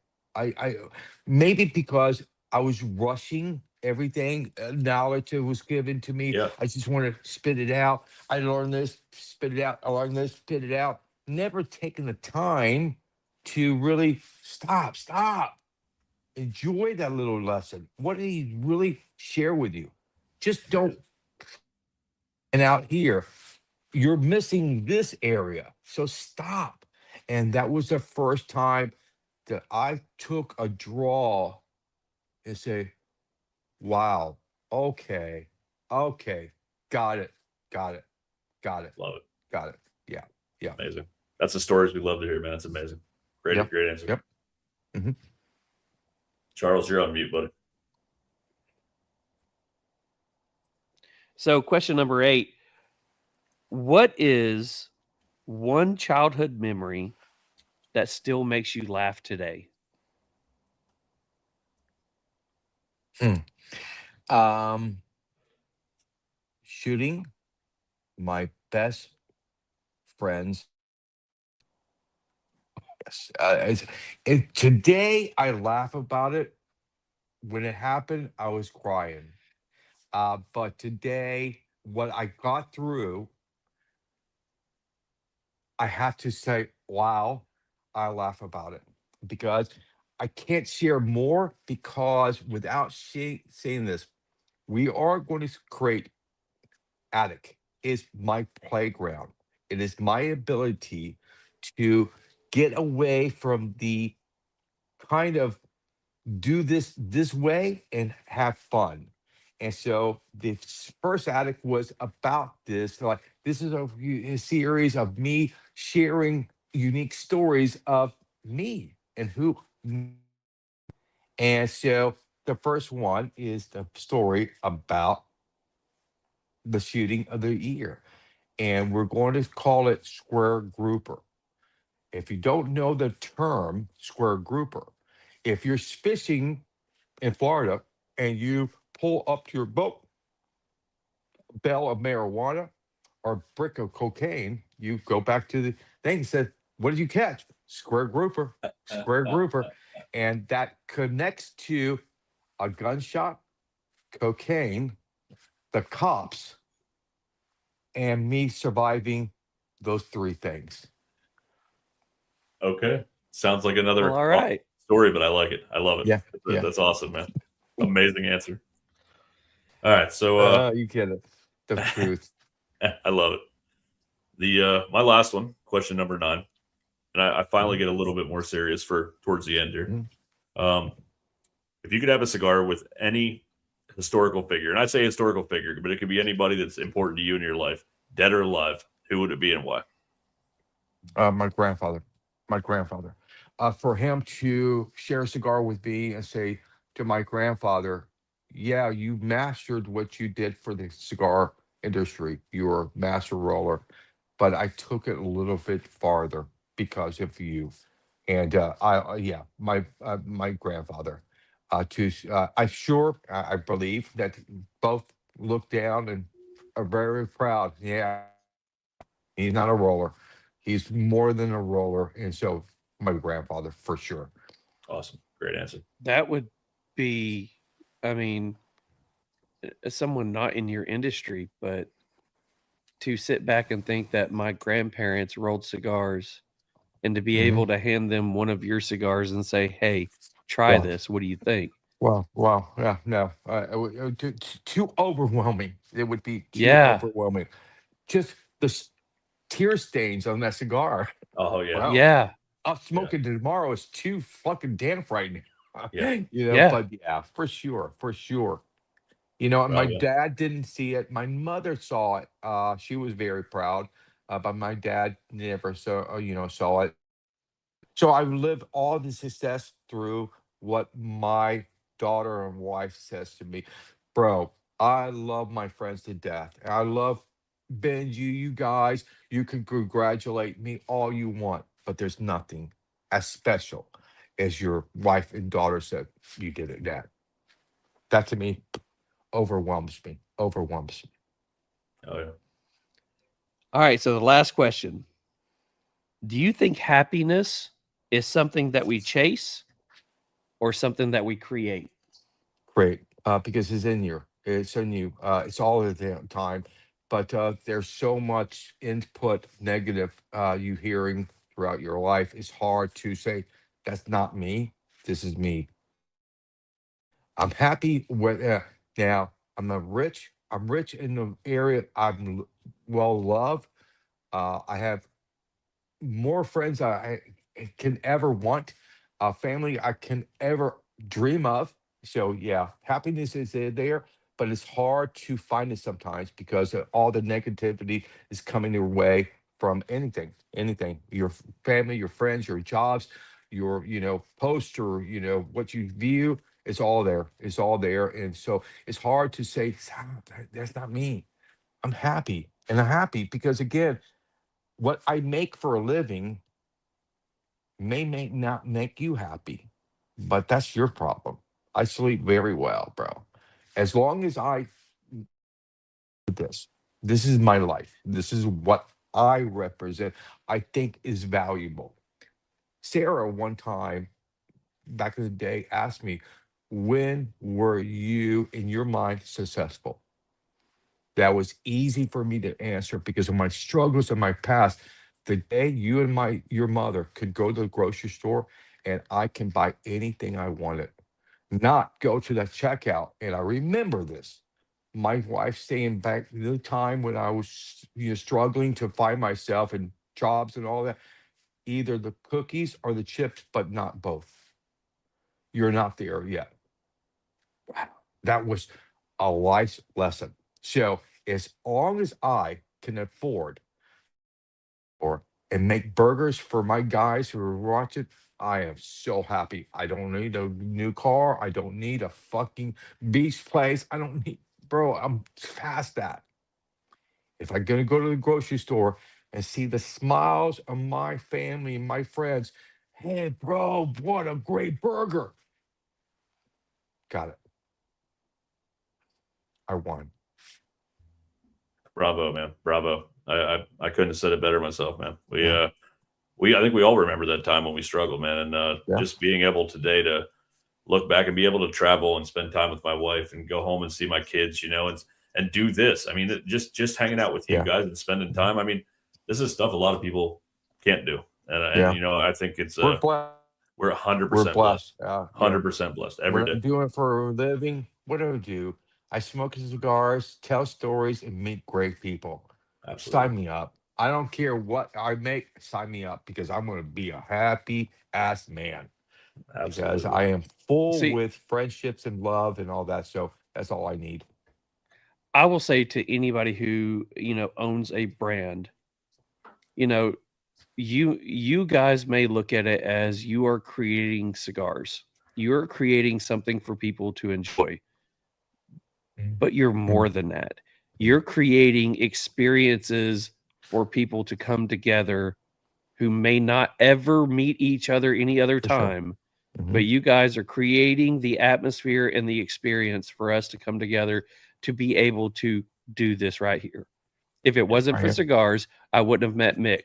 If it wasn't cigars, Exactly. we would not be talking tonight. Yeah. If it for wasn't sure. for For sure. cigars, my wife would have not have met Sarah a year and a half Mhm. ago. Yeah. But yeah. it was It's something that amazing. you guys created to bring us together to enjoy an experience. Yeah, we always So bring this up too. And sorry, this is my last little story, but we have a guy from New Zealand, Mark. He's now a member of our cigar club. He watches pretty much every week. I don't know if he's on right now, but Mark He came is. he came for a trip to the United States, and he actually stopped in a bunch of different states, including where I'm at, and we all hung out, smoked cigars, had some drinks, and it was just absolutely amazing. So I mean, How cigars have brought powerful these across things the ocean. are. Yeah. It's crazy. Yeah. It's crazy. Amazing. Bro, I have friends in China. Yeah. I have friends in France. I have friends. Bro, this is a little street rat from West Tampa. I now have multiple friends throughout the world. Yeah. What? What? How? I don't know. Cigars. Cigars. Absolutely. Because of It's this. amazing. Yep. Yes, it's amazing. Guys, thank you. I know I didn't break the record, but good time. Oh, we're And, not complaining. yeah. So Thank you what so much for let's the go ahead opportunity. and do this. let everybody know what you've got coming up, what you're excited about coming up for 2026, Yeah. where they can find you online. Give everybody the rundown, and we'll Okay, so close you're this one going out to with you. just go up to westtampatobacco.com. Look at, and so if there's a locator, so if you're interested in West Tampa, you want to seek it out, go to our website, say locator, put your zip on, and they're going to show you the nearest shop you can, buy the cigar and enjoy the cigar. But for me, you know, for the future, we know we have projects coming out. There's two kind of part times, one full time. I'm really excited about each project, but the full time line is going to be something special. I think it's going to connect with a lot of people. Just the name of it is going to send you back. Not there's other things that you can do in your life to connect people from all different areas of the world, but when you name this thing, I got it. It is so close to cigar shops, but it's completely different. And but when you see it, bro, I got it because I feel as equally comfortable when I go to that place that I do like the cigar shop. And so you're going to, and so that's going to, and then we're all today, what are we going to do for 2027? So we're already starting to work on plans for 2027 because time goes by so quickly. All of a sudden, it's going to be 2027, Oh and we yeah. need to prepare for that. So, yep.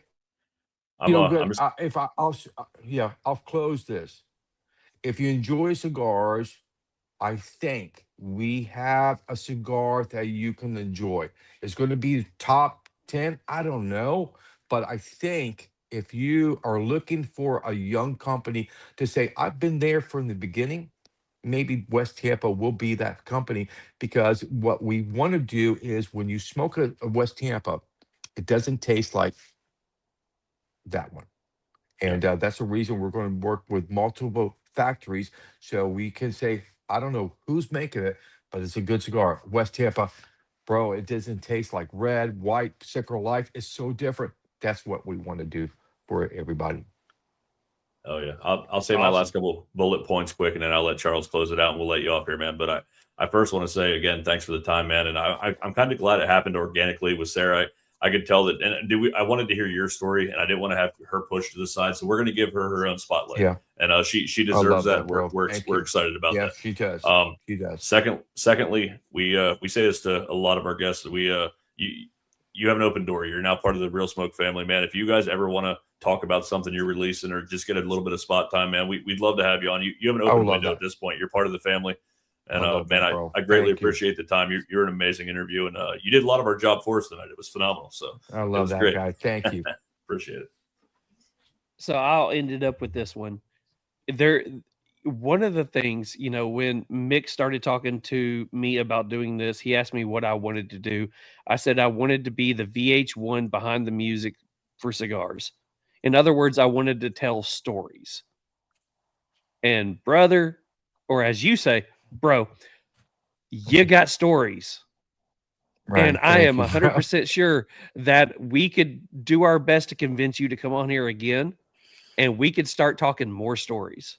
Oh, for sure. Because Yeah, for again, Part sure. two. you have Part two. Yeah. amazing stories. Well, bro, So I want thank to say you. thank you so much for, you and Sarah both jumping on here and for you taking the time because you've gone over your time and you just Hmm. kept rolling with us. Yeah. So Oh, thank you thank so you, much for bro. doing this. And again, if you ever want to jump back on here, For sure. This is not the shoot us last a time. message Yeah. and we would love to be able to get you back on here for more stories. So thank you so Perfect. much. Thank And you we'll let you so go much enjoy for your your night. time, guys. Yep. Thank you Big so fans, much man. We for your appreciate time. it. And everybody out there, thank you so much. God bless you guys. But remember, there's a cigar, a friend waiting for you somewhere. Seek it out and you'll find it for sure. All right. All right, guys. Thanks, Take man. Thanks, care. Rick. Take care, bud. Bye bye. Thanks. So just like that, that is episode 62 in the books. And we had an amazing guest. I We did. mean, the flow is yours. Man, amazing guest again. I'm glad we did the on the fly separating Sarah, because she was fighting with her cat the whole time, and I think she was she's heard her dad's stories a couple times. So, but honestly, I think it's perfect. We'll get to highlight her, in a few months here. But no, man, Rick was amazing. I appreciate everything you do, man. That music was amazing again tonight, and just it's good stuff, man. And another amazing show. Take time this week, smoke a great cigar with someone you love, and man, I appreciate everything you do. Peace. It's Mick in Memphis. Charles in East Tennessee. Light it up. Kick back.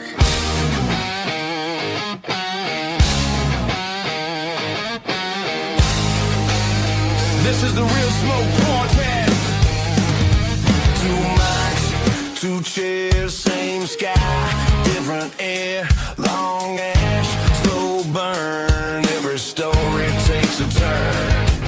Thursdays, 8 o'clock. Let the week just unfold.